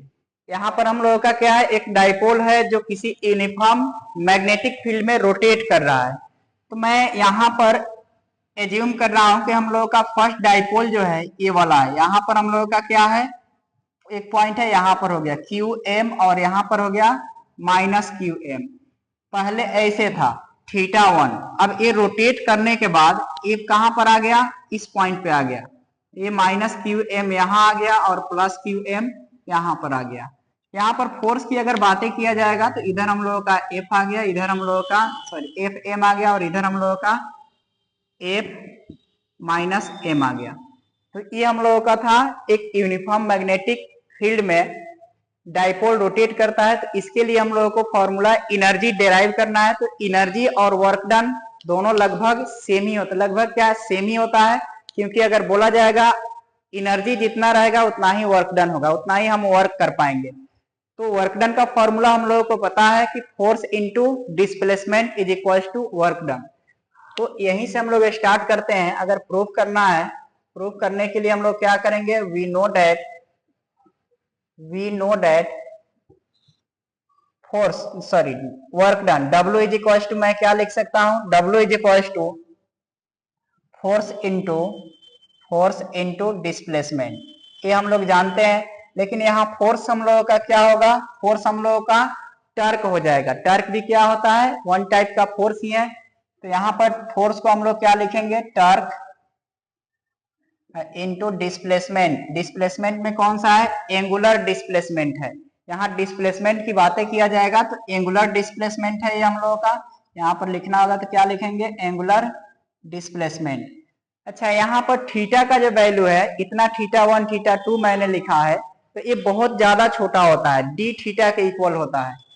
तो यहीं पर हम लोग देखते हैं D W is equal to आ गया हम लोगों का tau into D theta. D theta क्या हो गया हम लोगों का, टर्क हो गया। अब यहाँ टर्क का वैल्यू हम लोग जस्ट पढ़े हुए हैं, इसके पहले अभी इसके पहले हम लोग टर्क का वैल्यू पढ़े थे। तो D W is equal to मैं लिख सकता हूँ क्या, मैं लिख सकता हूँ M B sine theta. M B sine theta किसके लिए मैंने लिखा, टाउ के लिए, इंटू डी थीटा। यहाँ पर मैं लिख सकता हूँ डी थीटा। अब इसको यहाँ पर मैं लिख रहा हूँ कि tau is equal to M B sine theta होता है। क्योंकि हम लोग अभी इसके पहले पढ़े हुए हैं। अब वैल्यू मैंने पुट कर दिया। अब इसके बाद क्या करना है, दोनों साइड इंटीग्रेशन करेंगे। दोनों साइड क्या करेंगे, इंटीग्रेट करेंगे। अगर इंटीग्रेट करते हैं, now integrating on both sides, दोनों साइड अगर इंटीग्रेट करेंगे तो इंटीग्रेट करने के बाद D W is equal to, यहां पर मैं लिख सकता हूं क्या, M B sine theta D theta, M B sine theta D theta. लेकिन लिमिट हम लोगों को देखना है कि रोटेट कहां से कहां तक होकर जा रही है। थीटा 1 से थीटा 2 तक इसका एंगल चेंज हो रहा है। एंगल थीटा 1 से थीटा 2 तक अगर चेंज हो रहा है तो थीटा 1 से थीटा 2 मैंने लिमिट ले लिया। अब इसको इंटीग्रेट करूंगा तो क्या, डी डब्ल्यू का इंटीग्रेशन तो डब्ल्यू हो जाएगा। डब्ल्यू इज इक्वल टू, यहां पर मैं देखता हूं यहाँ थीटा है, डी थीटा है, तो थीटा के रेस्पेक्ट में हम लोगों को इंटीग्रेशन करना है। और जिसमें थीटा नहीं रहेगा वो कांस्टेंट के फॉर्म में बाहर हो जाता है। तो एम बी बाहर आएगा, M B theta 1 to theta 2, यहां आ जाएगा साइन थीटा डी थीटा। अब ये भी हम लोग जानते हैं साइन थीटा का जब भी इंटीग्रेशन किया जाता है तो साइन थीटा का इंटीग्रेशन माइनस कॉस थीटा होता है। मैं यहां पर लिख सकता हूं W is equal to M B, और साइन थीटा का integration minus cos theta, limit theta 1 to theta 2। अब यहाँ पर एक बार और ध्यान से आप देखेंगे कि यहाँ पर हम लोगों का जो वैल्यू आएगा क्या आ जाएगा। अब यहाँ पर माइनस को मैं बाहर कॉमन, माइनस को बाहर निकालूंगा तो W is equal to minus M B cos theta, और यहाँ हो गया थीटा 1 टू थीटा 2। अब लिमिट को पुट करूंगा मैं। अगर लिमिट को यहाँ पर पुट करूंगा तो क्या मैं ऐसे लिख सकता हूं क्या, minus M B cos theta 2 minus cos theta 1, क्योंकि दोनों लिमिट, अपर लिमिट को मैंने रखा, उसके बाद माइनस लोअर लिमिट को मैंने रखा, और इस तरह से हम लोग ये वैल्यू फाइंड किए। अब यहां से देखेंगे W इज इक्वल टू, मैं लिख सकता हूं, अगर इसको अरेंज करूं, थीटा 1 को पहले लाऊं या इसमें से माइनस अगर कॉमन लूंगा, अगर मैं माइनस कॉमन ले लूंगा इसके अंदर से, तो एक माइनस ये है और एक माइनस अंदर से बाहर आएगा, तो ये माइनस माइनस प्लस हो जाएगा। यहाँ पर मैं लिख सकता हूँ क्या, एम बी, और यहाँ cos theta 1 minus cos theta 2, ऐसे हम लोग लिख सकते हैं इजिली। अब एक बात बताइए, ये तो हम लोगों का फॉर्मूला आ गया किसका, वर्क डन का। ये वर्क डन का फॉर्मूला आया तो हम लोगों का वर्क डन और एनर्जी दोनों ही इक्वल होता है। मैं लिख सकता हूँ W is equal to M B cos theta 1 minus cos theta 2। ये मैं लिख सकता हूँ, ये मेनली एनर्जी का बात किया जा रहा है तो इसी को मैं लिख सकता हूँ U इज इक्वल टू, या energy stored is equal to लिख सकता हूँ energy U is equal to M B cos theta 1 minus cos theta 2। तो ये था हम लोगों का मेनली डेरिवेशन, छोटा सा, किसके लिए था, energy stored in rotating dipole for uniform magnetic field. इसको आप एक बार ध्यान से देख लेंगे। ये फॉर्मूला भी आपके ऑब्जेक्टिव में भी पूछे जाते हैं और सब्जेक्टिव में भी पूछे जाते हैं।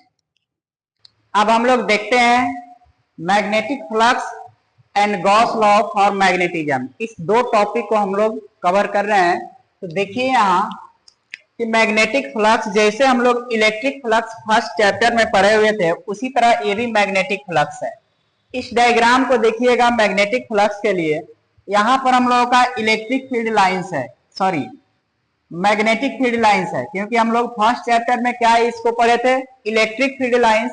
उसी तरह यहाँ पर हम लोगों को क्या पढ़ना है, मैग्नेटिक फील्ड लाइन। तो ये मैग्नेटिक फील्ड लाइंस है, किसी भी सरफेस के बिल्कुल परपेंडिकुलरली अगर पास करेगा तो उस समय हम लोग इसके नंबर्स को बोलेंगे मैग्नेटिक फ्लक्स। एक बार पढ़ते हैं, देखते हैं यहाँ पर, the total number of magnetic field lines passing through an area normally. Normally का मतलब है, नॉर्मली बोलिए, या इसको क्या बोल सकते हैं हम लोग, परपेंडिकुलरली बोल सकते हैं। दोनों बोल सकते हैं, यहाँ नॉर्मली बोलिए या परपेंडिकुलरली बोलिए, बात एक ही है। Is called magnetic flux. इसको हम लोग फाई से रिप्रेजेंट करते हैं, फाई से हम लोग रिप्रेजेंट करते हैं। कभी कभी इसको हम लोग क्या लिख सकते हैं, फाई बी लिखते हैं। फाई बी का मतलब होता है magnetic flux. B magnetic flux हम लोगों को मैग्नेटिक फील्ड जो होता है, तो मैग्नेटिक फील्ड को बी से रिप्रेजेंट करते हैं, फाई लगा दिए तो ये हो गया मैग्नेटिक फ्लक्स। अब देखिए for a plane magnetic flux, plane के लिए अगर मैग्नेटिक फ्लक्स का फॉर्मूला देखेंगे हम लोग, phi is equal to B dot A, और इसके कंपोनेंट में चेंज करेंगे तो फाई इज इक्वल टू हम लोगों का आ जाएगा बी ए कॉस थीटा। फिर यहाँ पर देखेंगे फॉर नॉन यूनिफॉर्म सरफेस अगर रहेगा तो यहाँ पर टोटल हम लोगों का मैग्नेटिक फ्लक्स फाइंड करना होगा, तो बी डी ए, क्योंकि डी ए हम लोगों का क्या है, यहाँ का स्मॉल एरिया जो है उसको हम लोग बोल सकते हैं, ये स्मॉल लेंथ भी बोला जाता है, लेकिन यहाँ पर हम लोगों का बहुत ही छोटा सा एरिया है। जैसे एक सरफेस है, यहाँ पर अगर मैग्नेटिक फील्ड लाइंस पास कर रहा है तो जितना एरिया को ऑक्युपाई कर रहा है वही एरिया हम लोगों का क्या हो गया, डी ए। अब देखते हैं हम लोग Gauss law for magnetism. Gauss law for magnetism के लिए ध्यान से आप देखेंगे, अगर मैग्नेटिक फ्लक्स समझ में आ गया है तो इसमें भी कुछ नहीं है। यहाँ पर देखिए एक बार देखते हैं हम लोग, according to Gauss law, according to Gauss law for magnetism the net magnetic flux, the net magnetic flux through any closed surface is always zero. यानी कि जितना भी हम लोगों का नेट मैग्नेटिक फ्लक्स होगा कोई भी क्लोज सरफेस के लिए हमेशा क्या होता है, जीरो होता है। अब जीरो कैसे होगा, यहाँ पर देखिए डी फाई। इससे पहले हम लोग इस डायग्राम को देखते हैं। हम लोगों का ये क्या है, एक सरफेस है, ये हम लोगों का सरफेस है, इससे हम लोग कोई भी मैग्नेटिक फ्लक्स को पास करा रहे हैं। जैसे मैग्नेटिक फ्लक्स की बातें किया जा रहा है तो इसका मतलब है जो मैग्नेटिक फील्ड लाइंस है इस सरफेस के परपेंडिकुलरली पास कर रही है। तो यहाँ पर देखा जाए इसमें एक और हम लोग डीएस ले लिए, डीएस ले लिए, जो छोटा सा यहाँ पर हम लोगों का सरफेस है, एक बहुत ही छोटा सा सरफेस हम लोग ले लिए। यहाँ से बिल्कुल नॉर्मल एक ड्रॉ कर रहे हैं हम लोग, एक लाइंस हम लोग ड्रॉ कर रहे हैं, किसके परपेंडिकुलर, मैग्नेटिक फील्ड लाइंस के परपेंडिकुलर। इसके बीच का एंगल है थीटा हो गया, और ये बड़ा वाला हम लोगों का सरफेस हो गया। देखिए अब यहाँ पर लिख सकते हैं कि D phi is equal to B dot D S, इसी को लिख सकते हैं। दोनों साइड अगर इंटीग्रेट करेंगे, इंटीग्रेशन करेंगे तो डी फाई का हम लोगों का इंटीग्रेशन फाई हो जाएगा, phi is equal to integration B dot D S, और इसको कंपोनेंट में चेंज करेंगे तो फिर B D S cos theta भी हम लोग लिख सकते हैं। अब यहाँ पर देखिए आउटसाइड, आउटसाइड अगर बात किया जाएगा सरफेस के आउटसाइड, तो यहाँ पर हम लोगों का फ्लक्स जो होता है पॉजिटिव होता है, बट इनसाइड की अगर बात किया जाएगा तो यहाँ पर फ्लक्स हम लोगों का नेगेटिव होता है। तो इस प्रकार से हम लोगों का गॉस लॉ हो गया फॉर मैग्नेटिज्म के लिए। ये दोनों टॉपिक को हम लोग कवर कर लिए। हम लोग अब देखते हैं types of magnetic substances. Types of magnetic substances 3 types के होते हैं, यहाँ पर देखेंगे पैरामैग्नेटिक, फेरोमैग्नेटिक एंड डायामैग्नेटिक। अब पैरामैग्नेटिक सब्सटेंस क्या होता है, इसको आप ध्यान से एक बार देखेंगे। Substances which are attracted by the magnet relatively less than ferromagnetic and suitable for making electromagnet। अगर इलेक्ट्रोमैग्नेट की बात किया जाएगा, इलेक्ट्रोमैग्नेट कैसे बनाया जाता है, तो जो भी इलेक्ट्रोमैग्नेट बनाया जाता है वो हम लोगों का यूज किसका करते हैं, पैरामैग्नेटिक सब्सटेंस का यूज करके इलेक्ट्रोमैग्नेट बनाते हैं। और उसका वर्क होता है कि जब तक उसमें इलेक्ट्रिसिटी पास करेगा, करंट पास करेगा, तब तक ही उसमें मैग्नेटिक प्रॉपर्टीज रहेगा, अदरवाइज उसमें मैग्नेटिक प्रॉपर्टीज बिल्कुल भी नहीं रहेगा। तो यहाँ बोला जा रहा है कि जो हम लोगों का फेरोमैग्नेटिक सब्सटेंस है, तो फेरोमैग्नेटिक सब्सटेंस में जितना अट्रैक्ट करने की एबिलिटी होती है मैग्नेटिक मटेरियल को, उसके कंपेयर में थोड़ा सा कम होता है हम लोगों का पैरामैग्नेटिक सब्सटेंस का। अब देखते हैं इसका डायग्राम से ज्यादा समझ में आएगा कि जैसे यहाँ देखते हैं हम लोगों का एक मैग्नेट मैंने ले लिया, बार मैग्नेट, मैंने मैग्नेट ले लिया नॉर्थ और साउथ पोल। यहाँ पर देखेंगे जैसे हम लोग ड्रॉ करेंगे मैग्नेटिक फील्ड लाइंस की अगर बातें किया जाएगा तो यहाँ पर इसका जो डायग्राम आएगा ऐसे हम लोगों का डायग्राम आता है। ध्यान से यहाँ देखेंगे कि हम लोगों का जो डायग्राम आएगा ऐसे आता है। ये जो डायग्राम है हम लोगों का पैरामैग्नेटिक सब्सटेंस का,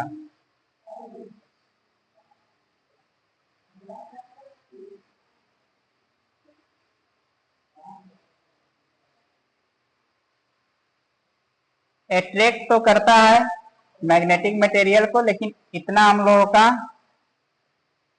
अट्रैक्ट करेगा।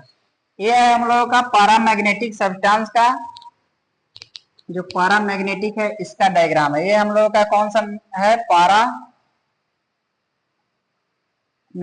है। ये हम लोगों का पैरामैग्नेटिक है। तो इस तरह का डायग्राम जब भी आपको दिखेगा तो इसको क्या कहेंगे हम लोग, पैरामैग्नेटिक कहेंगे। यानी कि सब्सटेंस होता है जो मैग्नेट के द्वारा इसको अट्रैक्ट किया जाता है। फेरोमैग्नेटिक, अब फेरोमैग्नेटिक का बात किया जाएगा तो इसके कंपेयर में बहुत ही ज्यादा अट्रैक्ट करता है। समझते हैं यहाँ, substances which are strongly attracted by the magnets and attains permanent magnetization. यहाँ पर बोला जाता है कि ये जो हम लोगों का फेरोमैग्नेटिक है, इसमें सब्सटेंस को स्ट्रांगली अट्रैक्ट करता है मैग्नेट अपने तरफ, और इसका यूज किया जाता है परमानेंट मैग्नेट बनाने के लिए हम लोग यूज करते हैं। अब इसका ग्राफ का बात किया जाएगा, डायग्राम की अगर बातें किया जाएगा तो ये समझेंगे हम लोगों का एक मैग्नेट है और यहाँ होता है हम लोगों का बिल्कुल ऐसे, दोनों का डायग्राम लगभग सेम ही होता है, लेकिन फिर भी इसमें भी थोड़ा सा डिफरेंस होता है। ये जो डायग्राम हम लोगों का है,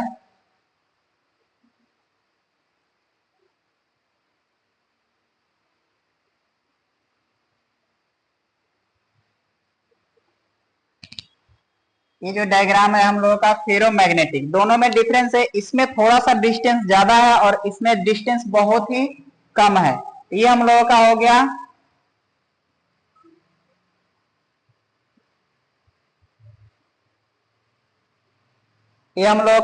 फेरोमैग्नेटिक।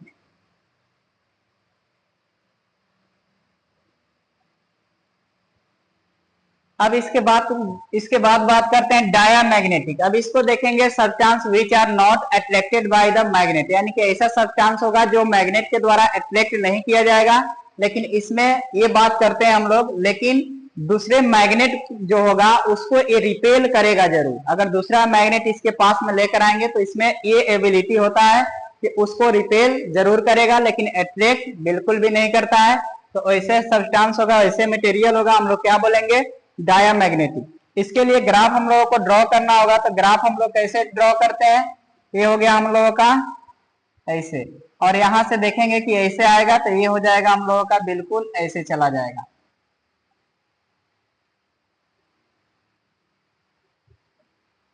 ये हम लोगों का है डायामैग्नेटिक सब्सटेंस का ग्राफ। इस तरह का जो ग्राफ आएगा ये हम लोगों का हो जाएगा कौन सा, डायामैग्नेटिक सब्सटेंस का ग्राफ हो गया। तो इस तरह से जो ग्राफ आता है हम लोगों का, ये है डायामैग्नेटिक।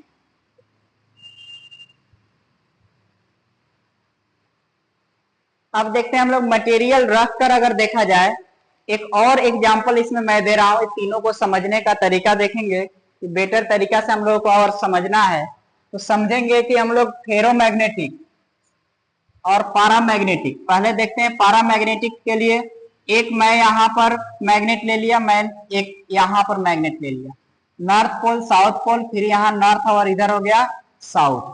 अब देखेंगे कि यहाँ पर मैं एक बाउल लेकर आ रहा हूं, एक छोटा सा कटोरी लेकर आ रहा हूं, इसी पर रख दे रहा हूं, और इसके अंदर मैं एक मटेरियल कौन सा रख रहा हूं, कोई भी मैग्नेटिक मटेरियल है। हमको चेक करना है कि वो कौन सा मटेरियल है, पैरामैग्नेटिक मटेरियल है कि नहीं है, उसको चेक करना है। तो कैसे चेक करेंगे, अगर पैरामैग्नेटिक मटेरियल रहेगा तो इसमें जो आएगा आपका बिल्कुल ऐसे आएगा। इसका जो ग्राफ डायग्राम आएगा, अगर इस शेप में अरेंज हो जाता है, इस शेप में अगर अरेंज हो जाता है तो ये जो मटेरियल है हम लोगों का कौन सा मटेरियल हो जाएगा, पैरामैग्नेटिक मटेरियल हो जाएगा। जब इस शेप में आकर अरेंज हो जाता है तो यहाँ पर देखेंगे थोड़ा सा कम हो गया है और दोनों साइड ज्यादा अरेंज हो गया। जब हम लोग कहां पर रखे, तो दो मैग्नेट पर रखे, इसका साउथ पोल इसका नॉर्थ पोल के बीच में जब रखेंगे तो इस शेप में हम लोगों का अरेंज हो जाएगा। अब बात करेंगे अगर फेरोमैग्नेटिक मटेरियल होता, अगर ये मटेरियल क्या होता, फेरोमैग्नेटिक होता, अगर ये मटेरियल यहाँ पर मैं रख दे रहा हूं एक नॉर्थ पोल साउथ पोल, फिर मैंने रख दिया यहाँ नॉर्थ पोल और यहाँ हो गया साउथ पोल। अब इस पर इसी बाउल को मैं रख रहा हूं और इसमें रख रहे हैं कोई भी मैग्नेटिक मटेरियल को रख रहा हूं, मुझे पता करना है कि ये पैरामैग्नेटिक है कि फेरोमैग्नेटिक है कि डायामैग्नेटिक है।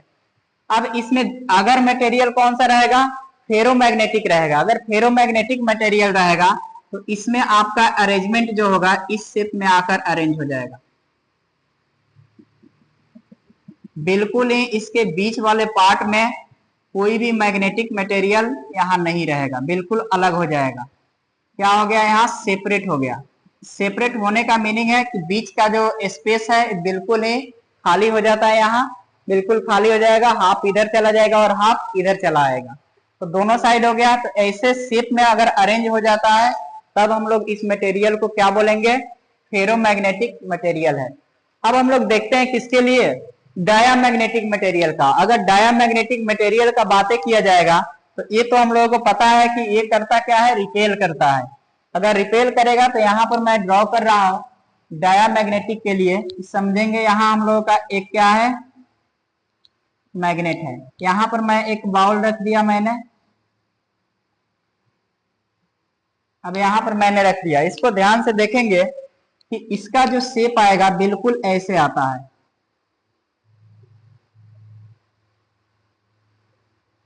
बिल्कुल आएगा और एक दूसरे की तरफ ऐसे हो जाएगा। तो यहाँ पर जो आकर बीच में ही इकट्ठा हो जाता है, स्टोर हो जाता है। जब इस शेप में आकर अरेंज हो जाएगा इस ऐसे मटेरियल को हम लोग क्या बोलेंगे, ये है हम लोगों का डायामैग्नेटिक मटेरियल हो गया। और ये कौन सा है, फेरोमैग्नेटिक मटेरियल हो गया। और ये हो गया हम लोगों का पैरामैग्नेटिक मटेरियल हो गया। तो इस प्रकार से मैं आशा करता हूं कि ये तीनों टॉपिक आपको अच्छे तरीका से समझ में आ गया होगा। Magnetic permeability and magnetic induction की अगर बात किया जाएगा तो मैग्नेटिक परमिएबिलिटी क्या होता है, इसको हम लोग म्यू से रिप्रेजेंट करते हैं।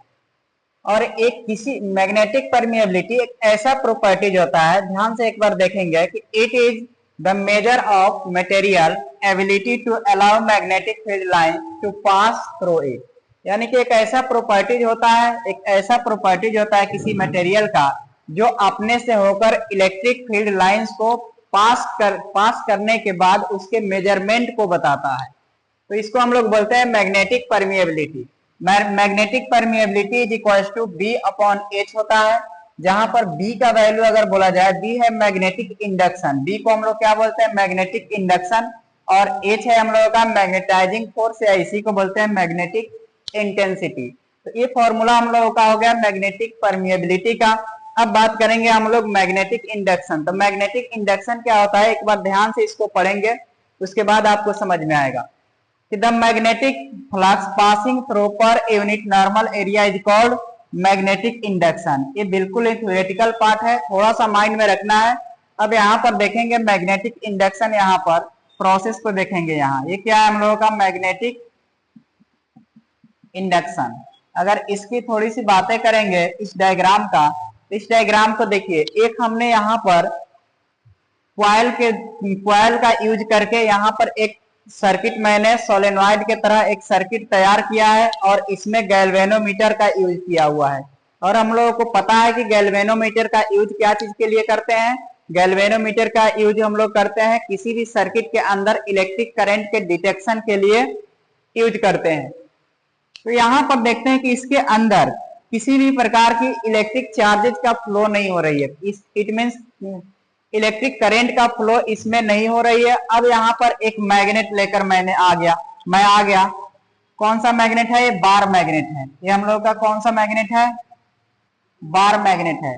अब इस बार मैग्नेट को जैसे इसके पास में लेकर आएंगे, जैसे इसके पास में लेकर आएंगे तो इसमें डिफ्लेक्शन स्टार्ट हो जाएगा। गैल्वेनोमीटर के अंदर डिफ्लेक्शन स्टार्ट हो जाएगा तो हम लोग समझ जाता है कि इसमें करंट का फ्लो स्टार्ट हो गया। अब इस मैग्नेट को जैसे यहां से दूर हटाएंगे, यहां से अलग करते हैं इसमें डिफ्लेक्शन बंद होना स्टार्ट हो जाता है, तो हम लोग समझ जाते हैं कि इसके अंदर इलेक्ट्रिक करंट पास नहीं कर रहा है।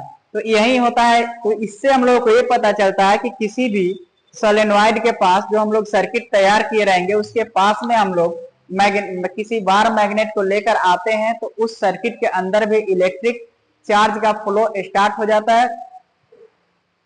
जाता है। तो यही इसका फॉर्मूला है। ध्यान से एक बार देखिए कि यहाँ पर magnetic induction B is equal to phi upon A. Phi हम लोगों का क्या है, मैग्नेटिक फ्लक्स है, और ए क्या है, नॉर्मल एरिया है। इसी को ध्यान से देख लेंगे एक बार। एसआई यूनिट का बात किया जाएगा तो वेबर पर मीटर होता है, जिसको हम लोग टेस्ला भी बोलते हैं। अब हम लोग देखते हैं कि मैग्नेटाइजिंग फोर्स और मैग्नेटिक इंटेंसिटी, जिसको H से रिप्रेजेंट करते हैं। फिर हम लोग उसके बाद देखेंगे इंटेंसिटी ऑफ मैग्नेटाइजेशन। अब ध्यान से देखिएगा, यहाँ पर हम लोगों का मैग्नेटाइजिंग फोर्स क्या होता है या मैग्नेटिक इंटेंसिटी क्या होता है, the degree up to which a magnetic field can magnetize a material is defined in terms of magnetic intensity. इसको ऐसे भी हम लोग बोल सकते हैं, मैग्नेटिक इंटेंसिटी को H से रिप्रेजेंट करते हैं। यहाँ पर हम लोगों का क्या है, ये मैग्नेटिक इंडक्शन है, और ये मैग्नेटिक परमिएबिलिटी है। म्यू हम लोगों का मैग्नेटिक परमिएबिलिटी, और बी क्या है, हम लोगों का मैग्नेटिक इंडक्शन है। तो बोल सकते हैं the ratio of magnetic induction and magnetic permeability is called the magnetic intensity और मैग्नेटाइजिंग फोर्स। ऐसे भी हम लोग डिफाइन कर सकते हैं। तो H is equal to B upon mu हो गया। ये फॉर्मूला आप माइंड में रखेंगे। अब हम लोग देखते हैं यहाँ intensity of magnetization. Intensity of magnetization को I से रिप्रेजेंट करते हैं। देखिएगा यहाँ द मैग्नेटिक डाइपोल मोमेंट, जिसको M से हम लोग रिप्रेजेंट करते हैं। तो magnetic dipole moment develop per unit volume of material is called intensity of magnetization. बोला जा रहा है कि कोई भी मटेरियल है उसको कितना फास्टली मैग्नेटाइज कर पाएगा या कितना स्लोली मैग्नेटाइज कर पाएगा, उसी को हम लोग बोलते हैं इंटेंसिटी ऑफ मैग्नेटाइजेशन। क्योंकि इंटेंसिटी से यही मीनिंग हम लोगों का आता है कि कितना फास्टली उसको मैग्नेटाइज कर पाएगा या कितना स्लोली मैग्नेटाइज करेगा। इसको I से रिप्रेजेंट करते हैं। I इज इक्वल टू हम लोगों का है मैग्नेटिक डाइपोल मोमेंट, जिसको M से रिप्रेजेंट करते हैं। तो M अपॉन V, यहाँ V क्या हो गया, अच्छा यहाँ पर देखा जाएगा, हम लोग लिख सकते हैं M क्या है हम लोगों का, मैग्नेटिक डाइपोल मोमेंट। मैग्नेटिक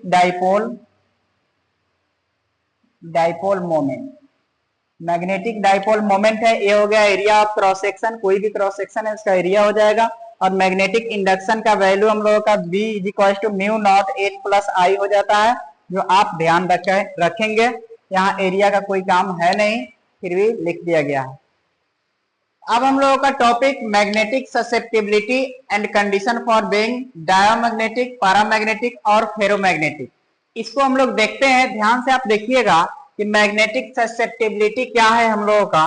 बोला जाता है the ratio of magnetization induced in the material to magnetizing force applied is called magnetic susceptibility. यहाँ पर देखेंगे, इसको रिप्रेजेंट करते हैं। इट इज डिनोटेड बाय, हम लोग लिख सकते हैं it is denoted by chi M से इसको हम लोग रिप्रेजेंट करते हैं। यहाँ पर लिख सकते हैं कि chi M is equal to I upon H. ये क्या है हम लोगों का, magnetization induced in the material हो गया हम लोगों का, तो I हो गया। इसके बाद हम लोग क्या बात करेंगे, मैग्नेटाइजिंग फोर्स को रिप्रेजेंट करते हैं हम लोग H से। तो ये दोनों का जो रेशियो होगा यही हम लोगों का क्या कहलाएगा, मैग्नेटिक ससेप्टिबिलिटी कहलाएगा। अब यहाँ देखेंगे दोनों के बीच में रिलेशन अगर बोला जाएगा, म्यू जिसको हम लोग बोलते हैं मैग्नेटिक परमिएबिलिटी, और एक काई एम तो पता है मैग्नेटिक ससेप्टिबिलिटी हो गया। तो इसके बीच का जो रिलेशन हम लोगों को फाइंड करना होता है, तो इसका relation mu is equal to mu naught into 1 plus magnetic susceptibility हो गया। तो ये हम लोगों का रिलेशन होता है। रिलेशन अगर पूछा जाएगा, ये फॉर्मूला याद रखेंगे। यहाँ पर म्यू नॉट क्या है हम लोगों का, ये हो गया magnetic permeability of free space के लिए हो गया। अब बात करते हैं हम लोगों का कुछ कंडीशन है कि किस कंडीशन के बेस पर हम लोग डायोमैग्नेटिक, पैरामैग्नेटिक और फेरोमैग्नेटिक ऐसे आइडेंटिफाई करेंगे, या कब हम लोग किस मटेरियल को ये तीनों कहेंगे। तो इसके लिए कंडीशन है, हम लोग देखेंगे कि अगर यहाँ मैग्नेटिक ससेप्टेबिलिटी है, इसका वैल्यू लेस देन 0 और ग्रेटर देन इक्वल टू -1 होगा, तब हम लोग बोल सकते हैं कि ये जो मटेरियल है डायोमैग्नेटिक है।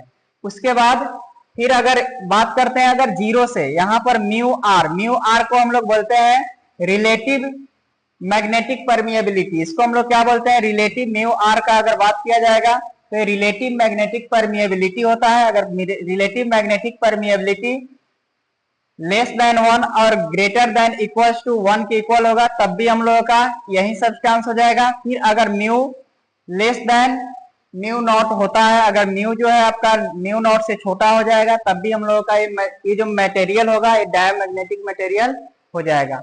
अब बात करते हैं पैरामैग्नेटिक मटेरियल के लिए अगर बात किया जाएगा, पैरामैग्नेटिक सब्सटेंस के लिए, पैरामैग्नेटिज्म के लिए अगर बात किया जाएगा, तो इसके लिए कंडीशन यही है, मैग्नेटिक ससेप्टिबिलिटी जो है एप्सिलॉन से छोटा होगा और फिर 0 से बड़ा होना चाहिए, तब हम लोगों का पैरामैग्नेटिक सब्सटेंस हो जाएगा। फिर इसको देखिएगा, म्यू आर का value less than 1 plus epsilon और ग्रेटर देन 1 होना चाहिए। यहाँ पर देखिए 1 से बड़ा होना चाहिए और 1 से ज्यादा और 1 प्लस एप्सिलॉन, इसका मीनिंग है कि 1 के अराउंड ही होता है, ज्यादा भी बड़ा नहीं है, ज्यादा छोटा नहीं होता है। यही हो गया, तो ये कंडीशन होगा तो पैरामैग्नेटिक सब्सटेंस हम लोग बोल सकते हैं। उसके बाद म्यू का वैल्यू होगा म्यू नॉट से अगर बड़ा होता है, तब भी हम लोगों का कंडीशन किसके लिए हो जाएगा, पैरामैग्नेटिक के लिए हो जाएगा। अब बात करते हैं फेरोमैग्नेटिक के लिए। तो फेरोमैग्नेटिक के लिए देखेंगे यहाँ मैग्नेटिक ससेप्टिबिलिटी जो है बहुत ज्यादा छोटा होना चाहिए, बहुत ज्यादा छोटा होना चाहिए 1 से, सॉरी बहुत ज्यादा बड़ा होना चाहिए 1 से। अगर 1 से बहुत ज्यादा बड़ा हो जाएगा तो उस समय हम लोग बोलेंगे मैग्नेटिक फेरोमैग्नेटिक मटेरियल हो गया ये। म्यू आर का वैल्यू भी बहुत ज्यादा बड़ा होना चाहिए 1 से, और म्यू का वैल्यू भी बहुत ज्यादा कंपेयर टू आपका पैरामैग्नेटिक, इसके कंपेयर में इससे ज्यादा बड़ा होना चाहिए म्यू का वैल्यू म्यू नॉट से, तो हम लोग बोलेंगे ये फेरोमैग्नेटिक है। जो आपके एमसीक्यू क्वेश्चन 1 मार्क्स में जो क्वेश्चन आएंगे, इससे क्वेश्चन आपसे पूछे जाते हैं, इसलिए इस कंडीशन को आप माइंड में सेट करके रखेंगे।